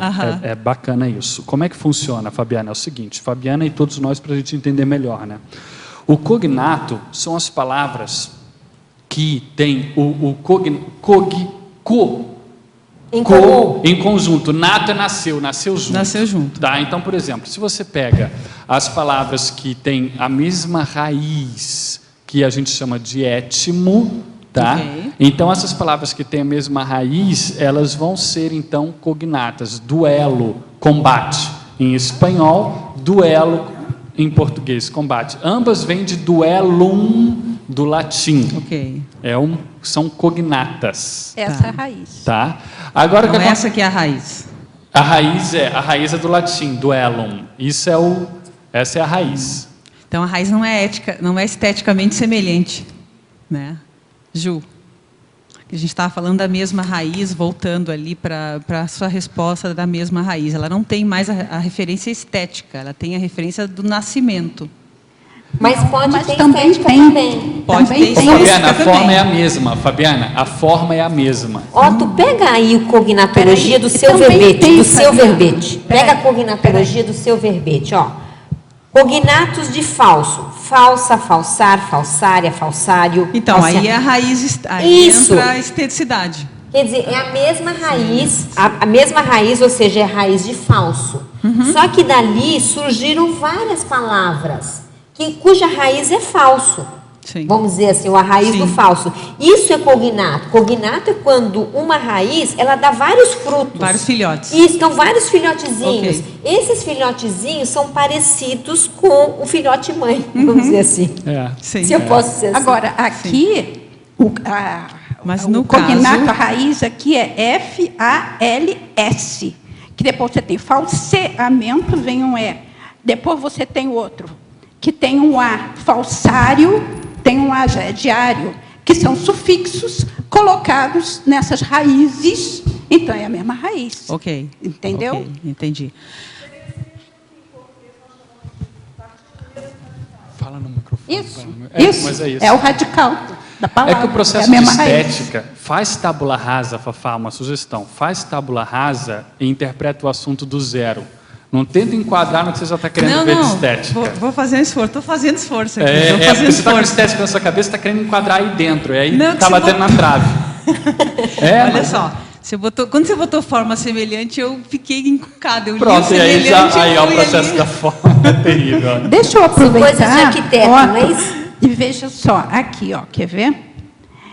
Partindo do princípio de que cognato, nas duas acepções duais, eu disse de palavra, que vem da mesma raiz e tal, e a outra, que é um termo jurídico, fala-se disse de parente por cognação.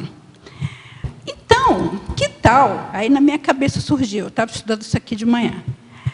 Falso cognato é aquele que não vem da mesma raiz, ou da mesma fonte, poderia se pensar.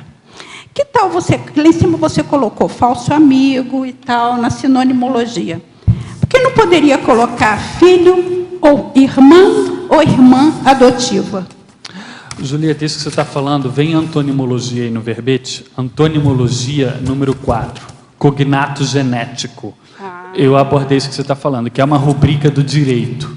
A rubrica do direito, o cognato é aquele que tem parentesco.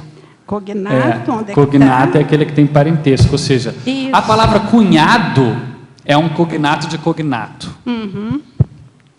Ah, perfeito. Entendeu? Demorei, mas entendi. A palavra cunhado é a mesma raiz de cognato, ou seja, é um cognato de cognato, Sim. a palavra cunhado. Agora, você também vá com calma, porque você está querendo ver como simplesmente as palavras que têm um étimo comum. Não necessariamente, vamos ampliar a Isso abordagem. é uma discussão em família agora, gente. É uma discussão cognata. É, cognata, é uma discussão cognata. Você está entendendo? Você pode ter, eu tomei cuidado com isso, por isso que eu coloquei na exemplologia. Na exemplologia do verbete eu deixo bem claro, existe o falso cognato que tem etimologia comum, eu ponho lá, falso cognato não etimológico, são os homófonos, ou seja, as palavras que têm o mesmo som. Homógrafos, palavras que têm a mesma grafia. Ou homônimos, ou seja, as mesmas palavras. Interlíngues, ou seja, as mesmas palavras num idioma e num outro. Heterossemânticos, ou seja, significado diferente, sem cognação comum. As palavras que não necessariamente têm cognato. Eu estava falando ali para a Fabiana, estava falando para a Fabiana do duelo. Só que tem um outro que é duellum, que é duelo, mas tem também dolus, do latim, que tem a ver com culpa. Esse dolus. Em português, deu dolo. Quando a gente fala no direito sem dolo e tal. No espanhol, deu duelo. E aí, duelo de combate, duelo de culpa, de responsabilidade, ficou a mesma forma. Mas aí criou um problema com o português. Que em português você tem duas formas diferentes, sendo que no espanhol você tem só uma forma diferente. Então, quando eles falam duelo, outro dia eu estava atravessando a aduana argentina com um pessoal, e era um casal, uma brasileira com alemão, e estava escrito assim: jornada de duelo em razão do falecimento de um amigo, alguma coisa. Aí eu fiquei... Como é que é isso, né? Primeiro que, né, é típico do argentino, aí você vê o processo cultural, assim, eles institucionalizam a dor, né? Ao brasileiro, talvez isso não seria tão comum, mas a parte, essa questão... Uma coisa mais dramática, né? Essa parte, questão cultural, né? É cultural. Aí eu fiquei em cima da palavra duelo. Aí eu fiquei... o correto para a gente traduzir, se a gente fosse traduzir, aí o falso cognato, seria luto. Um dia de luto. Perfeito? Então, olha aí você traduziria como duelo, dolo. Então, isso é para mostrar o processo do falso cognato. Mas aí, voltando, o falso cognato tem aqueles de origem comum, mas tem aqueles que não têm origem comum, que são formas semelhantes, mas que induzem a problema. A questão principal é que elas induzem a dificuldade. Não, eu perguntei pois é, mas você... como é que, se não tem a origem comum, como é que é a forma semelhante? Porque elas se escrevem parecidas. Mas isso acontece no seu próprio idioma. A palavra rio, de corrente de água, e o verbo eu rio, você ri, ele ri. Pronto. É a mesma palavra. Isso são coisas da língua. Jogou a toalha agora, Fabiana. Então, o que acontece? Você tem uma convergência... Calma que tem a segunda. O nome técnico disso daí, Fabiana, é convergência formal. As palavras acabam tendo a forma semelhante por aleatoriedade. Nesse caso do rio, corrente d'água, e eu rio, você ri, ele ri. Eu tenho... Pode perguntar, Júlio, depois. Não, porque hoje eu olhei assim, se o falso cognato não vem, é o falso, não vem da mesma raiz, então o irmã ou a irmã adotiva não vem da mãe, é adotivo. É um falso cognato. Não dentro da língua. Mas isso já é filosofia linguística. Exatamente. Foi uma ideia que eu tive. Aí até o meu carro tem que ser... É o seu OPC, Você vai entrar na... Gente, é um falso parente. Vamos lá, Mabel. Posso fazer as perguntas aqui, Fabiana? Ou depois da pergunta, se der tempo. Não, depois da pergunta é só falar da enumeração. Então, vamos lá. Olha, em cognatologia, sugiro incluir os cognatos falsificacionismo e falsificacionista. É uma sugestão aqui da Teletertuliana. Agora vem uma pergunta. Você considera que existe uma linguagem parapsíquica estruturada através de sincronicidades como signos compondo um vocabulário? Nesse caso, como esse vocabulário estaria correlacionado com as ações assistenciais e evolutivas? Estaria relacionado a partir do momento em que você consegue ver, interpretar e aplicar. Isso poderia ser. O que você fala é o que a gente trabalha normalmente no sentido de ampliação, seria o significado de linguagem lato sensu. E aí, se a gente for trabalhar com linguagem lato sensu, a gente vai englobar tudo a linguagem. A sinalética é uma linguagem, a linguagem como código de comunicação. Porém, eu não prefiro abranger muito esse tipo de abordagem, porque às vezes a gente ganha em escopo, mas perde em profundidade. Então, para mim, linguagem é realmente aqueles códigos linguísticos que servem para uma comunicação do ponto de vista de alfabeto, do ponto de vista de fonema. Eu trabalho nesse sentido. Agora, o que você fala, se você trabalhar com um processo lato sensu, sim. A sinalética seria uma linguagem. Perfeito. A sinalética, cada um tem a sua própria linguagem parapsíquica através da sinalética, né? Muito bem. Na fatologia, página 2, sexta linha. O uso incorreto e apressado dos repertórios de palavras. Você tem ideia das possíveis causas desse item? No meu caso, não tenho facilidade para escrita. O feedback que recebi é que escrevo muito mal. Como posso melhorar? Ela recebeu o feedback que escreve mal. Mal. Tá. O uso incorreto e apressado, justamente isso. O processo do ser apressado tem aí um processo de impulsividade e ansiedade básico. E também um processo de superficialidade nas abordagens. Em relação à questão da impulsividade, da ansiedade, isso causa vários problemas, não só o uso incorreto de vocabulário. E aí você pode tratar de diversos modos. Se você procurar, por exemplo, na enciclopédia da Conscienciologia, botar lá ansiedade ou ansiosismo, para você procurar os verbetes afins a essa temática, você pode encontrar dicas de como trabalhar com isso. Agora, por exemplo, a questão da superficialidade, aí exige realmente estudo, e aí exige você sentar, e não tem outra solução. Para estudar, eu não vejo outra solução, você tem que sentar e estudar. E ler. E ler. Ler, eu acho que, quem sabe, é uma ajuda, né? Para poder fazer essa desenvoltura. E para a questão de escrita, vocês, escritoras, mas eu veria que é o quê? A questão da escrita da pessoa também, se ela acha que escreve mal, muitas vezes ela pensa de um modo, e ela até tem o colocalismo, fala de um modo, mas na hora de transpor para o papel, ela, não, mas eu quis dizer isso. Aí você vai falar, não, mas está escrito diferente. Então, é aquele negócio, né, da pessoa botar no papel, às vezes, aquilo que ela está falando. Se ela fala melhor do que escreve, tenta pôr no papel aquilo que ela está falando. Posso ajudar? Claro. É por aí mesmo, tá certo? Aprendeu comigo, tá bom. Então, como faz? Olha só. Se você acha que escreve mal, observa a maneira como você fala. Quando você for ler é importante. Leia com o dicionário ao lado. As palavras que você acha que não sabe, difícil, olha no dicionário, copia no papel, põe o significado ao lado.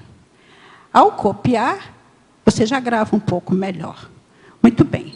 Aí observa como você fala. E escreva, fala para você mesmo, vai falando sobre alguma coisa, e escreva exatamente o que você está falando. Então, pensa num assunto qualquer, começa a desenvolver aquele assunto, o que eu acho sobre violência, o que eu acho sobre a morte, o que eu acho sobre qualquer coisa. E vai colocando, não, eu acho isso, e escreva, eu acho isso, e vai escrevendo. Depois separa e vai ler. Aí você vai verificar se você fala melhor do que você acha que escreve, correto? Esse é um caminho para você começar a ver. Depois, não vejo outro, que se você não, exatamente como falou a Mabel, você começar a ler, para você desenvolver. Olha só, mas ler com crítica. Olha só como essa pessoa escreve, olha como é que ela usa as palavras, olha como é que ela fez assim, olha como é que ela organizou aquilo outro. Então, leia desta maneira, que é para você poder começar a entender, falar melhor, pensar melhor, e daí escrever melhor. Acho que é um jeitinho. Pois não. Pôs para cima o botão? Demora um pouquinho. Uma dica... com o recurso hoje os recursos que nós temos hoje da tecnologia, eu vou dar essa dica porque eu já usei comigo, né? Antigamente eu gostava muito de ler, escrever, escrevia bem, achava que escrevia bem. Parei um tempo, por circunstâncias, e um dia eu me encontrei com a dificuldade de transpor para o papel tal qual eu falava, né? E nós, pelo menos no meu caso, eu me expresso melhor pela fala do que pela escrita. Então, o que eu sugiro? Que pegue um gravador. Começa a gravar exatamente como fala, como falaria naquelas circunstâncias, como pensou, e depois vai para um cantinho e começa a escutar. E aí vai fazer essa seleção que você indicou. A crítica, né? Nossa, isso ficou bem nesse contexto, quais as consequências e os efeitos dessa fala ao transportar, inclusive, para o papel, porque tem o processo da energia que eu estou pondo enquanto eu falo, que pode diferir da energia que eu vou utilizar na escrita. Né? Eu acredito que seria uma boa saída aí também. No auge dessa tua apresentação, né,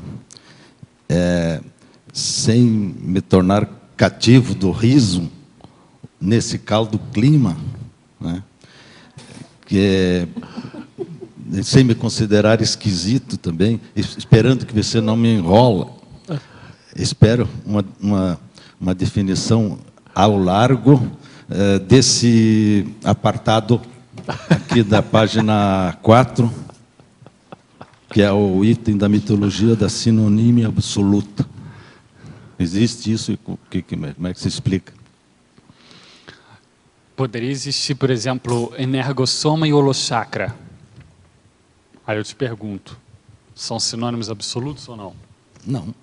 Por que não?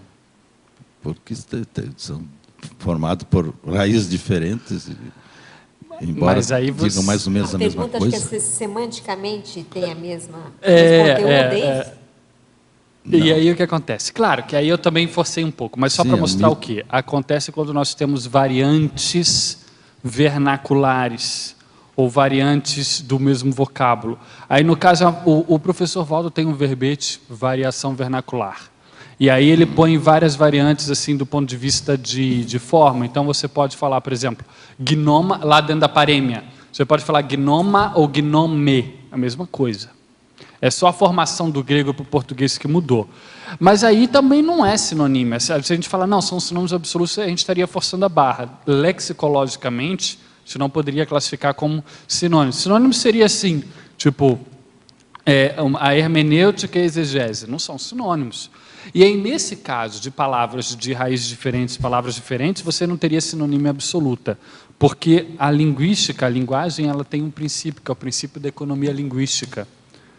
E, por alguma razão, né, as palavras, elas elas têm sempre, nem que seja um viés, um certo verniz, uma nuance, ou aí, outra palavra, nuance, nuance, derivadas do francês, são sinônimos. A gente não pode dizer que é sinônimo absoluto, é só uma variação. Então, a gente tem que distinguir aí variação, né, do vernacular de sinônimo absoluto. Se a gente pegar os sinônimos, ou seja, palavras diferentes, aí não existe sinônimo absoluto, porque cada eles podem ter 10 acepções, cada palavra. 9 são iguais e uma diferente, aí já não é absoluto. Exato. Otto, eu queria tirar uma outra dúvida na linha do que o Ricardo falou. Aqui na tua citaciologia, na página 1, ali embaixo, você traz, eu acho que uma explicação para o que você está querendo trazer com o verbete, né? Não sei se é isso, me ajuda a entender. Ou seja, que é a questão da gente interpretar o cognato não como sendo uma palavra que tem a mesma raiz, é nesse sentido, né? É nesse sentido. Tá. Então, aí... Ele é também isso, Fabiana, ele é também isso. Eu ampliei a abordagem. Porque se você pegar os linguistas, se eu pegar, por exemplo, a língua Julieta vai falar, não, o falso cognato é que tem que ter étimo comum. Aí você pega Mabel, não precisa ter étimo comum. Aí você pega ele, não, precisa ter. Aí eu falo Mas aí assim, existe o dicionário tudo. que faz uma chancela do que se mais ou menos utiliza. Pelo Ruais, a palavra cognato diz que é a palavra que vem da mesma raiz. Se a gente for seguir o Ruais, né, literalmente, ele é uma palavra que vem da mesma raiz. Mas aí é o seguinte, Fabiana, olha só. Quando você entra nos processos, por isso que o Holociclo tem 6.000 dicionários lá. Isso eu aprendi com o professor Valdo, principalmente quando você trabalha com áreas técnicas. O WISE ele é um dicionário de língua, o dicionário de línguas geral. Qual que é o objetivo do WISE? Juntar tudo que você tem no idioma, mas sem entrar em especificidades muito grandes em relação aos vocabulários técnicos. Quando você pega daí um dicionário de linguística, a especificidade dele vai ser muito maior porque ele é um dicionário temático do que um dicionário de língua. O dicionário de língua, ele é, por natureza, mais geral, generalista. E você, nas suas pesquisas para os seus verbetes, você não pode só confiar no WISE ou no Sacone ou no Aurélio. Você tem que ir nos dicionários específicos temáticos. Sabe por que me chamou a atenção? Eu achei interessante essa junção de 2 pontos que você trouxe no verbete, do falso e do cognato. Primeiro porque o falso cognato já chama a atenção. Quando você pensa em cognato, é algo que vem da mesma raiz. Então, você juntou 2 aspectos. Você juntou o aspecto do cognato ser um falso cognato e também o aspecto de você ampliar a palavra cognato. São 2 aspectos aí que me chamaram a atenção. Então, você entendeu isso daí, né? Entendi isso. Legal, eu queria chamar a atenção. Achei interessante essa junção. Legal, muito bom. Congrats. Thanks. Otto, não sei se está dentro aqui, mas na hermenêutica jurídica existem vários métodos de interpretação, dentre os quais o gramatical, que leva a palavra tal qual seja, né, a interpretação. E eu me deparei com uma pergunta aqui, que é o seguinte, o jurista, para o direito, a interpretação gramatical na hermenêutica, ela é tida como uma das mais pobres. Uma das mais pobres. Eu falo isso porque esses dias eu tive que fazer uma revisão do tema. E, no entanto, hoje aqui a gente observa o seguinte, como a palavra ela tem uma sinergia, toda uma carga energética, então, nas minhas interpretações como jurista, eu não posso desprezar essa interpretação gramatical, né, em detrimento de todas as outras formas de interpretação. Como que você vê na extrafisicalidade essa forma de interpretação gramatical do direito? Porque, veja só, uma coisa é você julgar um fato considerando a história e todos os outros elementos, inclusive o gramatical. Outra coisa é você, às vezes, adotar uma decisão, né, em cima de fatos reais aqui acontecidos, em que você exponha na sua decisão, ou no seu relatório, de uma forma gramatical limpa. Como que você vê isso? Como usar essa questão do falso cognato nessa aplicação jurídica? A repercussão disso. O problema do falso cognato aqui diz respeito principalmente ao processo entre idiomas. Aí você estaria trabalhando com português, então você reduz grande parte desses problemas aqui. Porém, como é que eu veria aí no seu caso? A gramatical, talvez a questão de ser mais pobre é porque seria a mais básica, básica no sentido de fundamental. Então, uma vez que ela esteja limpa, castiça, porque mudou uma vírgula, pode causar toda uma situação, né? Então, uma vez que você garanta isso, você garanta essa vamos dizer assim, essa literalidade do que você quer dizer, aí a gente está entrando com o estudo da palavra, pesar cada palavra, que aí a questão, além de gramatical, é semântica. O significado exato que você quer trazer, qual a palavra que combina mais com aquilo que você quer dizer. Então, isso tem que estar garantido em primeiro lugar. Aí, uma vez que isso esteja garantido, aí sim vai para as outras interpretações. Porque você não pode ir para as outras interpretações se o seu texto não te dá essa base, se ele é claudicante, se ele é cheio de furos, se ele é fraco. Então, em primeiro lugar, é o texto, está super amarrado. Porque você imagina, por exemplo, que você está falando da extrafisicalidade, a gente pode transpor, como ele estava falando, a transposição, para o nosso contexto da conscienciologia. Você vê, estamos falando de transafetividade, questões avançadas, de comunex evoluída. E, no entanto, olha o cuidado que o professor Valdo tem com a revisão dos processos dele, uma vírgula, regrinhas de português, porque com acento junto, separado. Mas olha a importância dessa forma estar 100%, a fim de que nós possamos nos preocupar com o conteúdo. É o processo do Confort, é aquele negócio, a forma é 1%, o conteúdo é 99%. Porém, esse 1% pode arruinar tudo. Então, isso tudo aqui que eu trago é no esforço, como a gente estava trabalhando ali com a Fabiana, no esforço de nós não ficarmos reféns da forma. É essa a ideia, não ficarmos reféns da forma a fim de priorizar o conteúdo. Até porque, por exemplo, nós iniciamos alguns estudos que queremos levar para o doutorado na Argentina.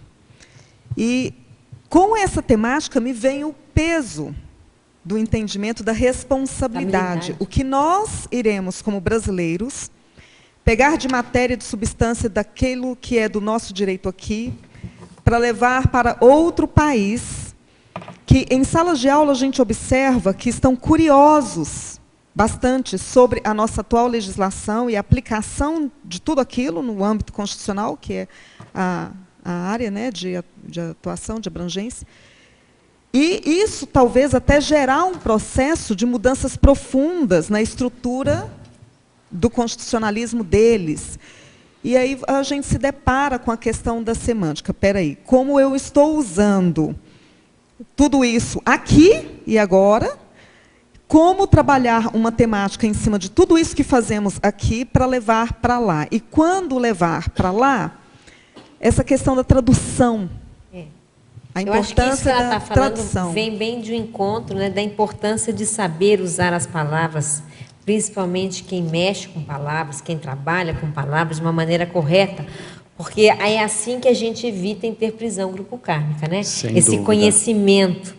para não gerar interprisão é saber ter essa autoconsciência verbal, que é o que mais ou menos... Toma muito cuidado com isso, porque de todas as áreas científicas e técnicas de tradução, a mais difícil não é medicina nem engenharia, é direito, porque os universos culturais são totalmente diferentes. Totalmente diferentes.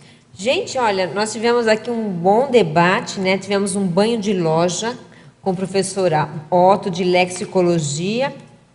Agradecemos, então, a presença de vocês, agradecemos aí ao Otto. A gente espera ainda dezenas de centenas, não é isso, de verbetes. E nós vamos para os nossos comerciais. Obrigada. Obrigado. As pontuações da tertúlia de hoje. Tivemos 16 assinaturas no livro de presença, 17 perguntas presenciais e 9 perguntas online. Hoje teremos o recado da professora Maria Isabel sobre o 2º Simpósio de Democracia Pura. Boa tarde a todos. O 2º Simpósio Internacional de Democracia Pura tem por meta construir as bases cosmoéticas na politicologia. Será realizado agora, no próximo final de semana, de 31 de outubro a 3 de novembro de 2013, no Polo Discernimento. O objetivo deste simpósio é fomentar a produção de conhecimento, o intercâmbio de ideias e a apresentação de práticas relacionadas com a democracia. Visa criar espaço propício para reflexões sobre a autoconsciencialidade política, a partir de exposições, experiências e debates de autores sobre esta temática. No primeiro dia, 31 de outubro, quinta-feira, à noite, nós teremos a abertura do evento, a apresentação do Conselho de Desenvolvimento de Foz do Iguaçu. Teremos algumas autoridades locais convidadas, né, para estar participando, e é uma atividade totalmente aberta e gratuita ao público em geral. No segundo dia, que é 1º de novembro, sexta-feira, teremos também à noite a conferência magna com o professor J. Vasconcelos, O Nascimento e Evolução da Democracia Pura. Ele tem alguns livros já sobre o tema, e estará conosco aqui, está trazendo uma repórter que estará gravando para colocar online num site de democracia pura que ele tem e mantém. Também teremos a conferência sobre Observatório Social, construção de uma praxis democrática, e uma conferência sobre voluntariocracia. No sábado pela manhã, o tema do Círculo Mental Somático também versará sobre democracia, princípios democráticos e temas correlatos. À tarde, teremos algumas conferências. O papel das reuniões e a aprendizagem da consciencialidade política, a reeducação patrimonial, holotecologia, a serviço de práticas cotidianas da gestão democrática de desenvolvimento local, a democracia pura e democracia direta, democracia em terceiro milênio cosmofraterna, educação para o livre pensar, o projeto Vida Saudável de Soma Feliz e integração da CCCI, teática da megafraternidade, hipóteses da escala evolutiva dos regimes políticos e parapolíticos, esta de um palestrante dos Estados Unidos, paz democrática e curso intermissivo, palestrantes da Alemanha. E, finalmente, no domingo, nós vamos ter, pela manhã, cooperativismo, modelo teático de democracia aplicada, Homo sapiens colegiatus, governança conscienciocêntrica e perspectivas para a democracia pura na CCCI. À tarde, finalizando o evento, nós vamos ter uma assembleia do Conselho dos 500. Estão todos convidados, é muito importante esta temática para nós, consciências em evolução. Obrigada. Para amanhã, teremos o verbete Reencontro Duplista, da verbetógrafa professora Simone Zolé. Uma boa tarde a todos, até amanhã.